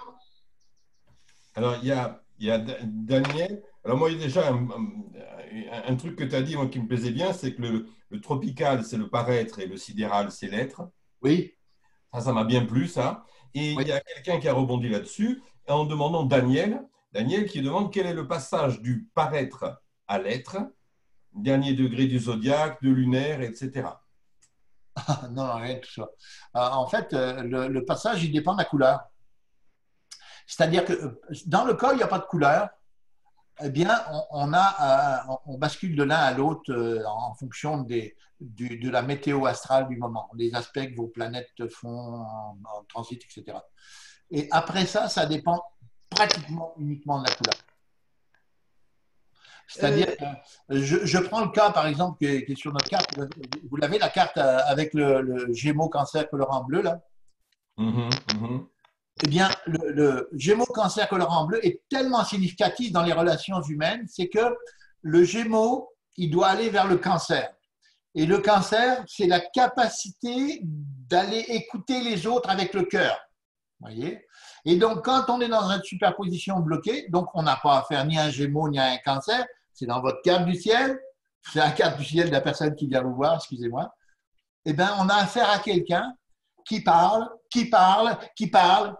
et qui ne s'arrête jamais pour savoir si l'autre qui nous écoute, il écoute ou il a envie d'envoyer un bras d'honneur en disant celui-là nous emmerde. Vous comprenez? Vous en avez rencontré des gens comme ça. Des gens, si vous voulez, qui adorent parler, mais qui n'en ont rien à foutre de la façon dont les autres captent ce qu'ils disent. Ben, c'est la superposition Cancer, Gémeaux, colorant bleu. Vous voyez? C'est passionnant. Passionnant à avoir parce que après, là, quand vous découvrez ces superpositions, jamais j'ai été voir où était Mercure, je n'ai pas été voir où était la Lune. M'en fous, la superposition qui m'intéresse. Alors, Ça vous décrit immédiatement, instantanément la personnalité du monde. Oui, mais attends, c'est un peu simpliste ton histoire là. Non, c'est D'un pas ça. coup, comme ça, tout d'un coup, tu nous mets des couleurs sur un thème, tu donnes des définitions. C'est qui Et parle là? Je reconnais la voix. C'est Anne-Marie. Et ce que j'aurais aimé, c'est par exemple, tu vois le thème que tu as mis en. Oui, ça c'est le 6 Et mai à bon, 12h12, 17h16. d'accord. Donc, Ouais. la personne est ascendant Lion. Lion, c'est ça? Lion. Et à l'intérieur, il y a le double zodiaque. D'accord?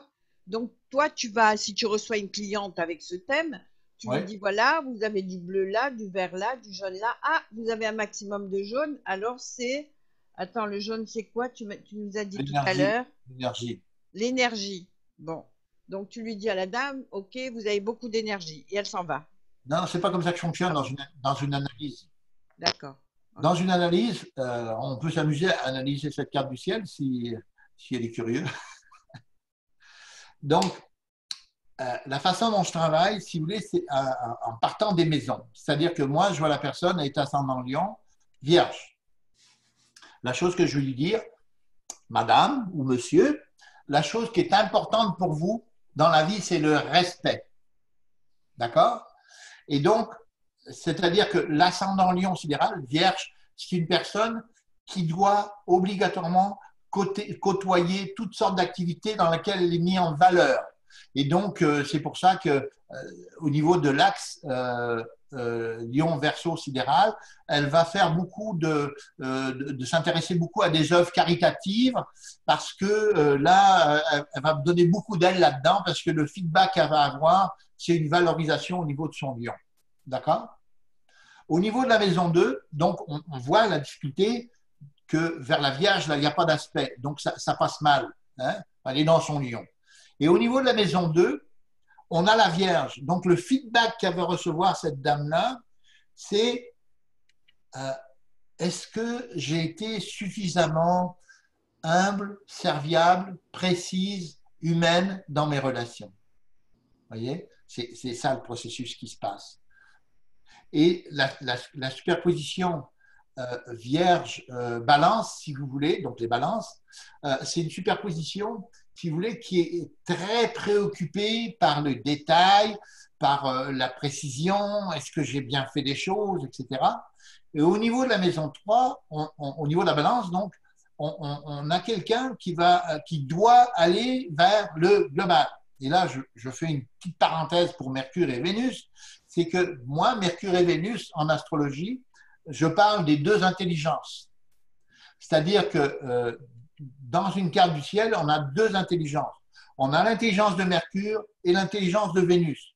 L'intelligence de Mercure, c'est la personne que j'appelle vulgairement le fouille-merde, c'est-à-dire là, en plus, avec Priap, c'est quelqu'un qui est extrêmement intéressé sur le détail, qui va… faites le ménage chez vous, là, avec la Vierge, c'est je nettoie, j'arrête pas. La balance, c'est l'intelligence globale qui vous fait arrêter et regarder si l'ensemble est correct, vous permet de remettre un cadre à sa place, retirer les rideaux, replacer des chaises, etc. C'est l'intelligence du détail et l'intelligence du global. Donc, notre ascendant Lion, si vous voulez, au niveau de la maison 2, va être extrêmement préoccupé du détail. C'est-à-dire, est-ce que j'ai bien fait les choses? Est-ce que c'est correct? Est-ce que tout le monde est content? Etc., etc. Est-ce que j'ai bien préparé ma rencontre, etc. Et au niveau de la maison 3, eh bien là, lune en balance, ça va être le charme, etc. On va sourire à tout le monde pour voir si tout le monde est bien content. Et la superposition Scorpion, si vous voulez, est très intéressante à observer avec la balance. C'est que, on parle souvent, c'est le signe qui est le plus mal connu dans le zodiaque. Le Scorpion, on dit souvent que ce sont des gens qui sont piquants, méchants, machin, etc., impossibles à vivre. En fait, c'est totalement l'inverse. C'est-à-dire qu'on a affaire à quelqu'un avec la lune en balance qui est d'un charme pas possible. Je dis d'ailleurs que c'est le plus beau signe du zodiaque pour une femme parce qu'elle est dans le charme, dans la séduction, dans le plaisir, mais c'est pas volontaire, c'est inné, c'est spontané. La problématique des femmes scorpions, comme je l'explique dans mon premier livre, c'est qu'elle attire les hommes comme des mouches. Et donc, elle doit développer une carapace de scorpion. Donc, être et paraître, c'est que dans le scorpion, la femme scorpion doit apprendre à mettre des barrières, à ne pas laisser son charme opérer. D'accord? Et qu'est-ce que je voulais dire à ce sujet-là? J'en sais rien, c'est pas grave. Et alors là, on voit justement toutes les colorations qui rentrent en jeu. Si on est jaune, on est quelqu'un, on est une personne qui va être capable de remettre le monde à sa place, tous les prédateurs. Si on est bleu, là, on est dans la naïveté totale de tout le monde, il est beau, tout le monde est gentil, sans repérer les prédateurs. Si on est vert, on a un aspect de mission qui consiste à protéger les gens faibles. Voyez, si on est rouge, on est dans l'action, c'est-à-dire qu'on va être policier, machin, etc.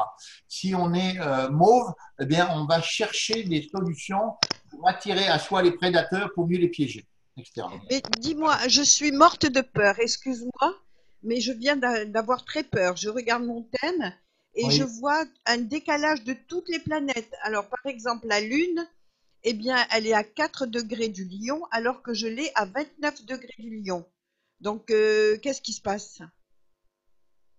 Je sais pas, j'ai pas ton ordinateur sous les yeux, moi. Non, mais comment ça donc, les planètes ne sont pas du tout au même endroit non plus. Bien sûr que si. Ah non? Non, non, mais alors ça, tu as dû te mélanger les pinceaux avec ton logiciel. Tu me Ouais. contactes en privé, puis je t'expliquerai tout ça en détail. Ah ben, je t'appellerai. D'accord, ok.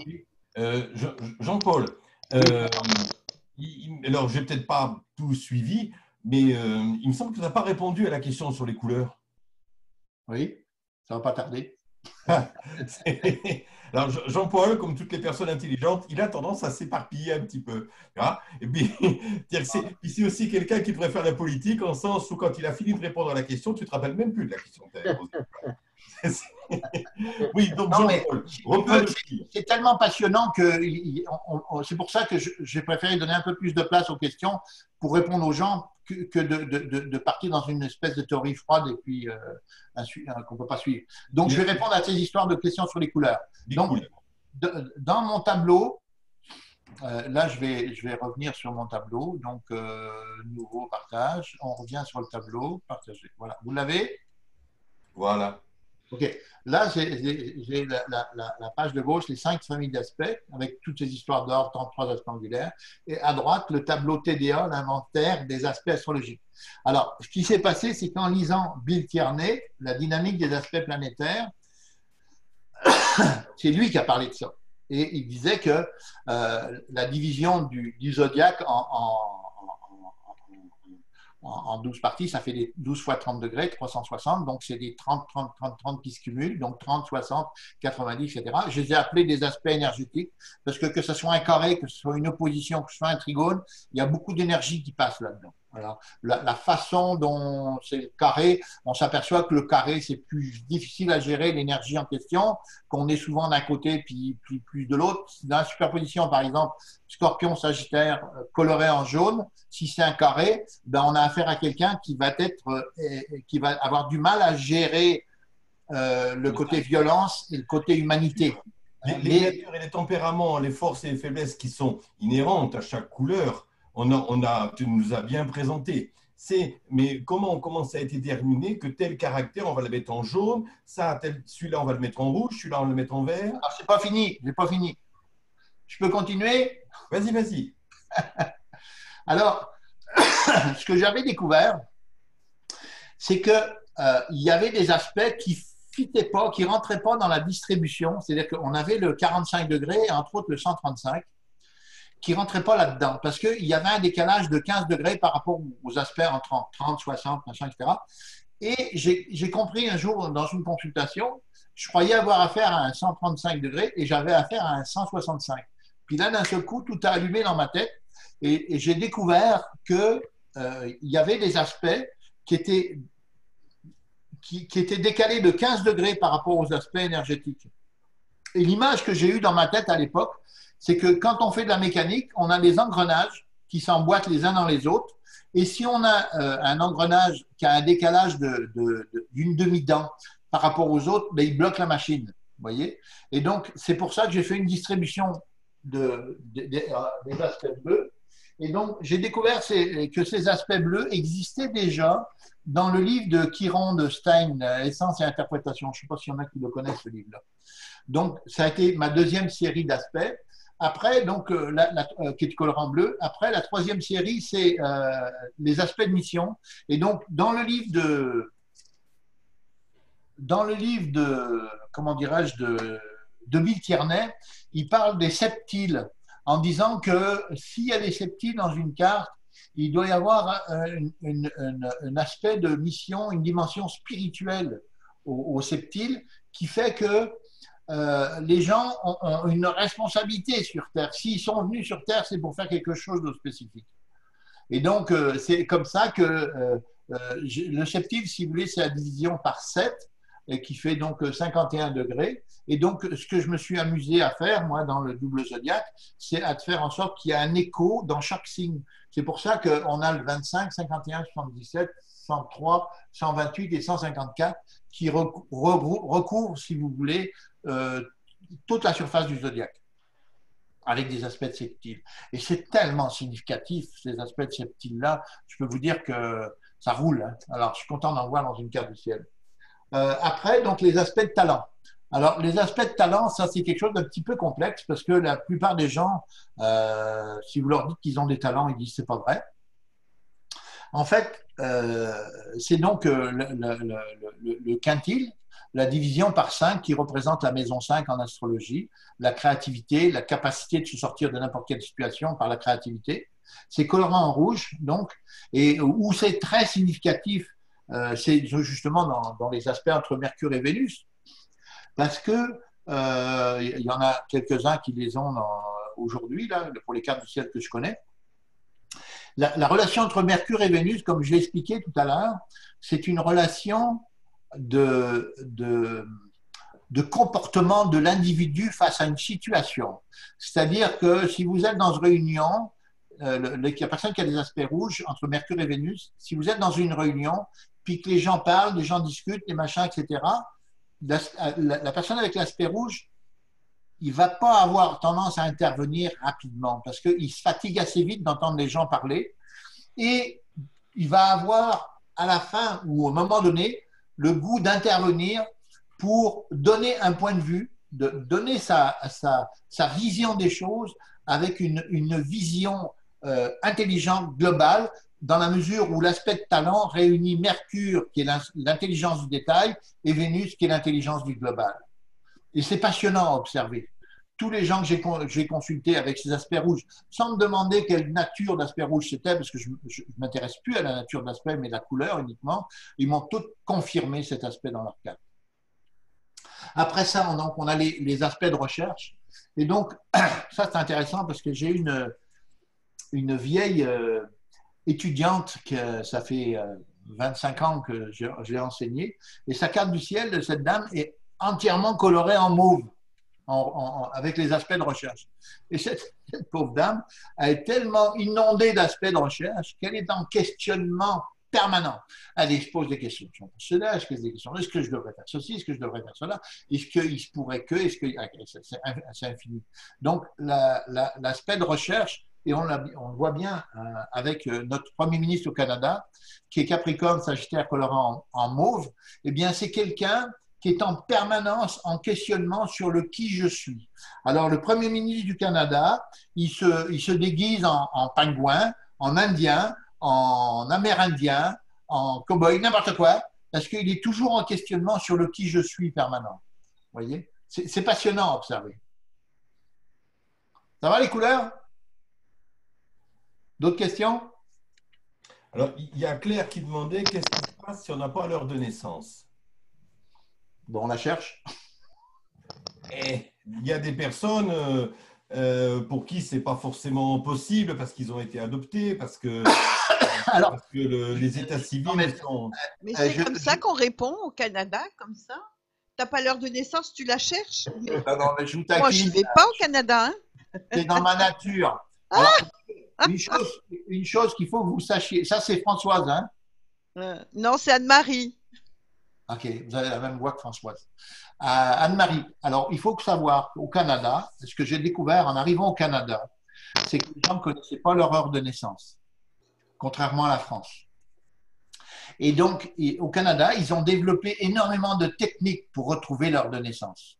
Et c'est d'ailleurs à ce sujet-là, et à partir de ce questionnement-là, c'est d'ailleurs Lionel Chaillet qui avait trouvé les lignes de la main là, en me disant machin, etc.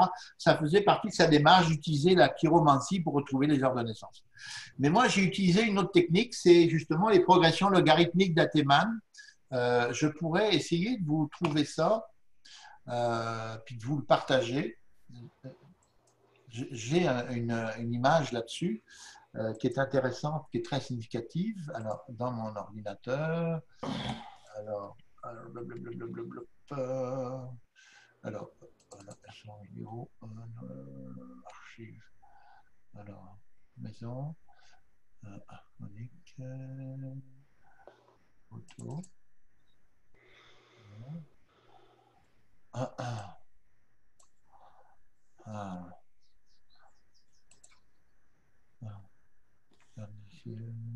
photo, montage vidéo, fichier photo, voilà.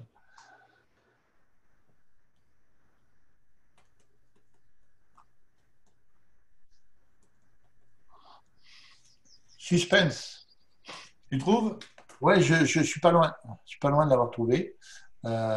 C'est parce que sur mon écran, j'ai évidemment tout le bordel de. Ah, voilà, je l'ai trouvé. Alors. C'est parce que j'ai le reste de l'écran. Alors, voilà. Bon. Vous l'avez là? Oui. Bon. Ça, c'est les progressions logarithmiques de Ateman modifiées version Jean-Paul Michon. Ateman, si vous voulez, c'est donc l'astrologue américain qui a développé une technique de recherche de date de naissance basée sur les recherches qui ont été faites pendant la guerre 14. Pendant la guerre 14, par le ministère de la Guerre en France, le ministère de la Guerre, si vous voulez, était préoccupé par les blessés qui étaient hospitalisés puis qui guérissaient pas. Et ils ont voulu développer une technique pour comprendre ce qui se passait sur le temps de guérison des plaies. Ils ont demandé à un polytechnicien français de s'occuper de ça et de faire une recherche là-dessus. Et donc, c'est... bon, j'ai bouffé son livre. J'ai bouffé son nom ici, mais je pas, j'ai mon livre.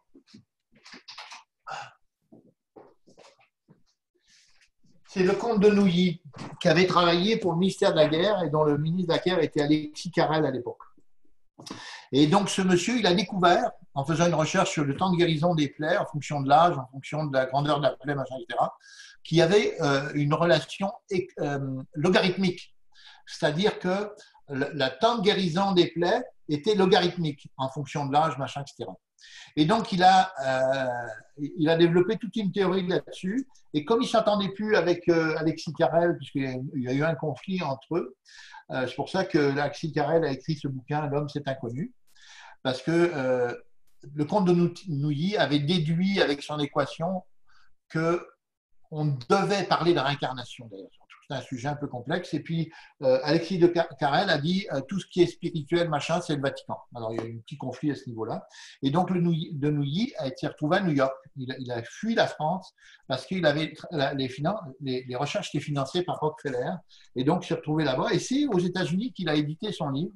Et ça a été récupéré par les astrologues américains qui ont compris que ce temps d'évolution de guérison pouvait avoir une corrélation avec les cartes du ciel. Et donc, ils ont transformé l'âge d'une personne en cycle lunaire. Et donc, il peut y avoir jusqu'à 1000 cycles lunaires dans la vie. Donc, ils ont pris le log du cycle lunaire des gens et ils sont tombés sur un graphique qui ressemble à celui dont je vous parle, dont je vous ai parlé. La différence entre le mien et celui d'Ateman, c'est que moi, j'avais une mère qui aimait beaucoup la culture et elle avait une passion, c'est d'utiliser la lune dans le jardinage. Et ma mère, elle ne travaille pas avec le cycle lunaire, mais avec le cycle des phases lunaires, où il y a 2 jours de différence à chaque mois. C'est 27 jours et 29 jours. Et donc, j'ai pris l'équation d'Ateman et j'ai mis le cycle des phases avec, ce qui a donné mon graphique ici. Et comment Et ça donc, sert pour retrouver l'heure de naissance? alors, c'est ça. C'est-à-dire que cette espèce de roulette-là, elle se pose sur l'ascendant, puis on a le déroulement de toutes les activités humaines là-dedans.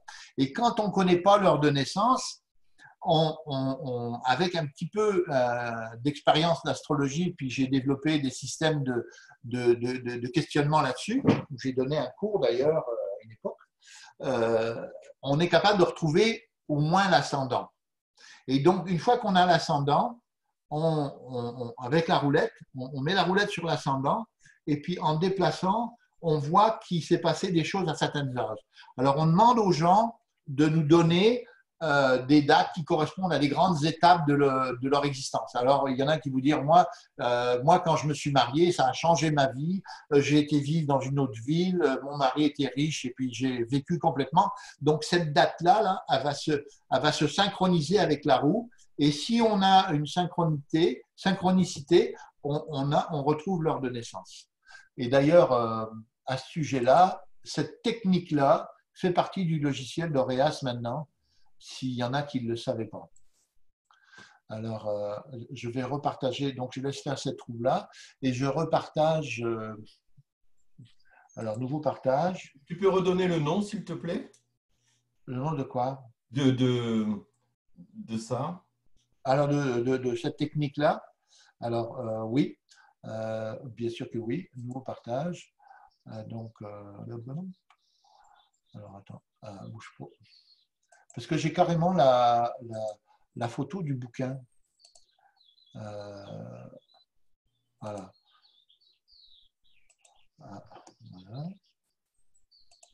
Voilà. Est-ce que vous avez toujours mon écran? Non. L'écran avec un fond bleu. Ouais, c'est ça. Donc, on va essayer de gérer ça. Nouveau partage. Voilà. Partager. Là, vous avez le bouquin d'Ateman, Lifetime Astrology. Révolution, etc. pour comprendre. D'accord. Ateman, c'est Antoine Théodore. Je peux aussi donc arrêter ça, puis vous montrer un autre livre de lui. Donc, ça, je peux l'arrêter. Et puis, au niveau du partage, je vais finir par être bon là-dessus. Comment on peut arrêter le partage au complet? Est-ce que tu veux que je t'aide? Ouais, parce que j'aimerais retrouver la caméra avec moi dessus. Voilà. Cool. Alors, c'est pour vous montrer le livre d'Ateman qui s'appelle Round of Art, là, Ateman, où il y a toutes les explications dedans de sa méthode. Vous voyez? Donc, c'est The Round Art. Alors, l'intérêt de ce monsieur-là, c'est qu'il est comme moi architecte.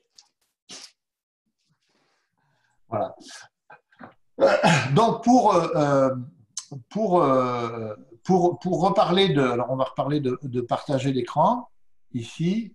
Il faut que je rouvre l'ordinateur, le logiciel. Voilà. Est-ce que vous avez, vous avez la carte du ciel, là? Ah non. Non, on va repartager, là. Je vais y arriver.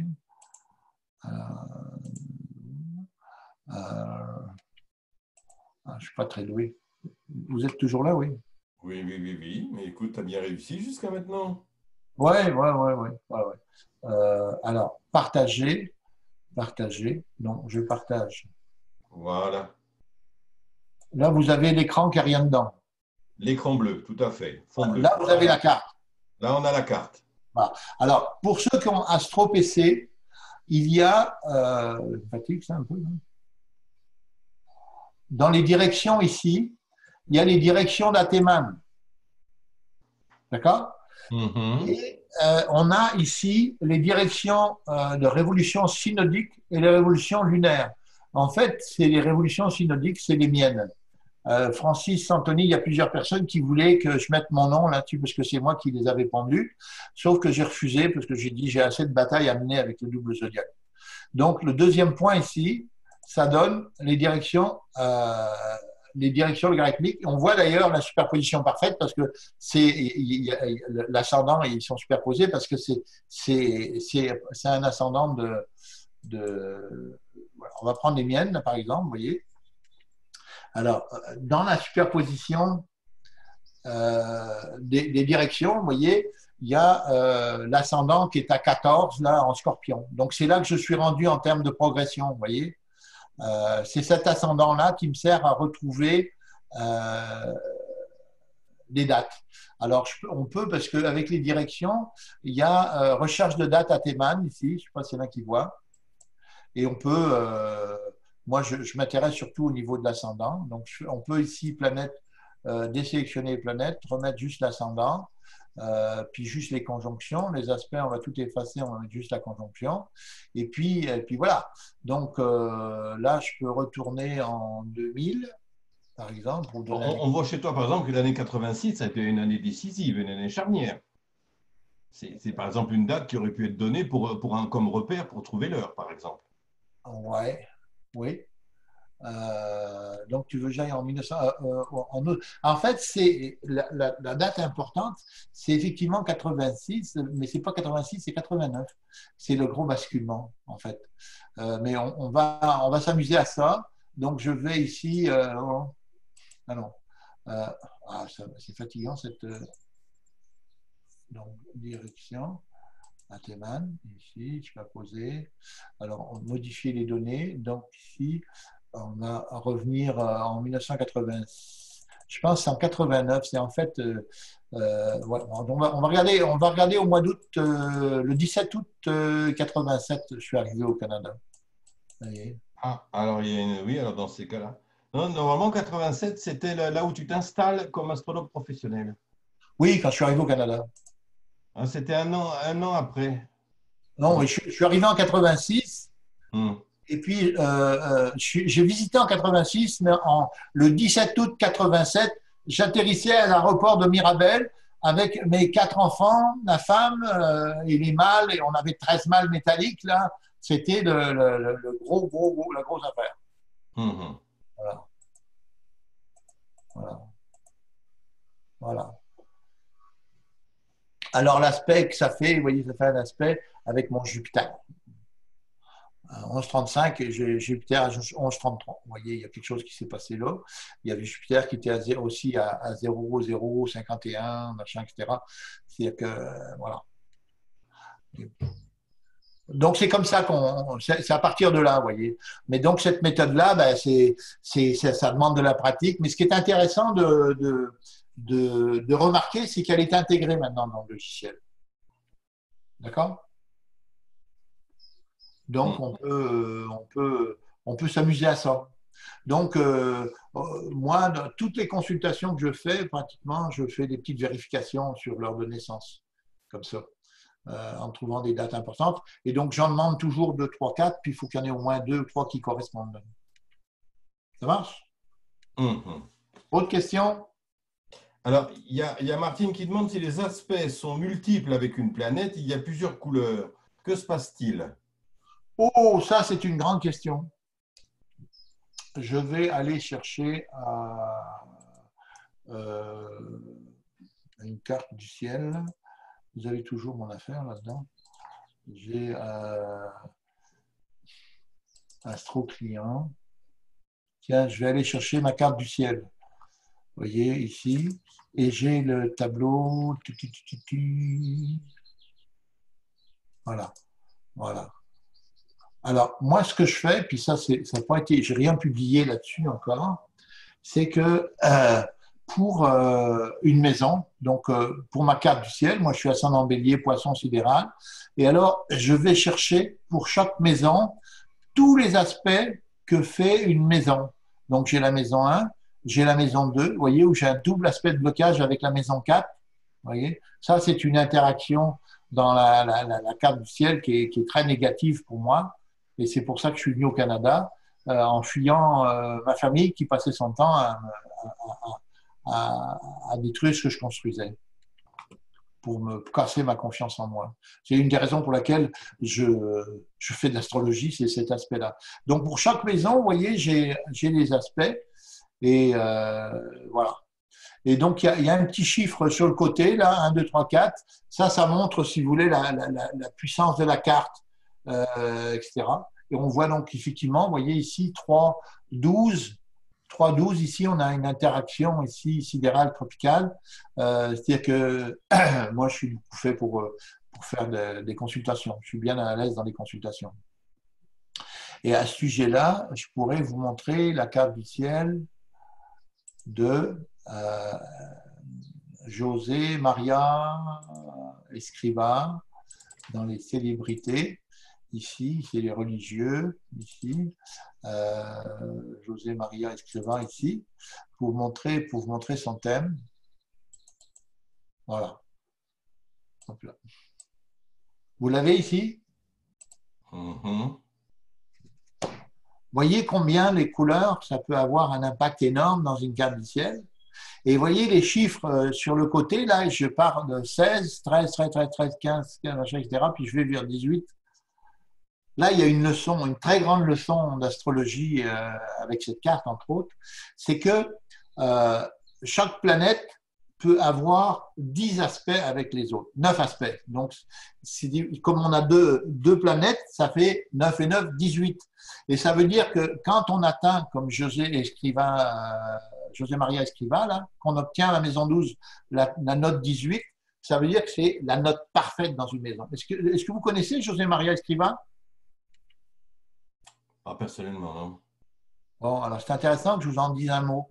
José María Escrivá, c'est le fondateur de l'Opus Dei. Vous connaissez l'Opus Dei? C'est-à-dire que c'est les services secrets du Vatican. Et donc, en fait, ce monsieur, José María Escrivá, était quelqu'un qui était, et c'est pour ça qu'il est allé en religion. La maison douce, c'est la compassion, c'est sa sollicitude totale envers le monde. Et on voit que c'est quelqu'un qui était très branché à ce niveau-là. Et on voit avec une carte, et puis les notes que je mets à droite, combien la personne est branchée au niveau spirituel.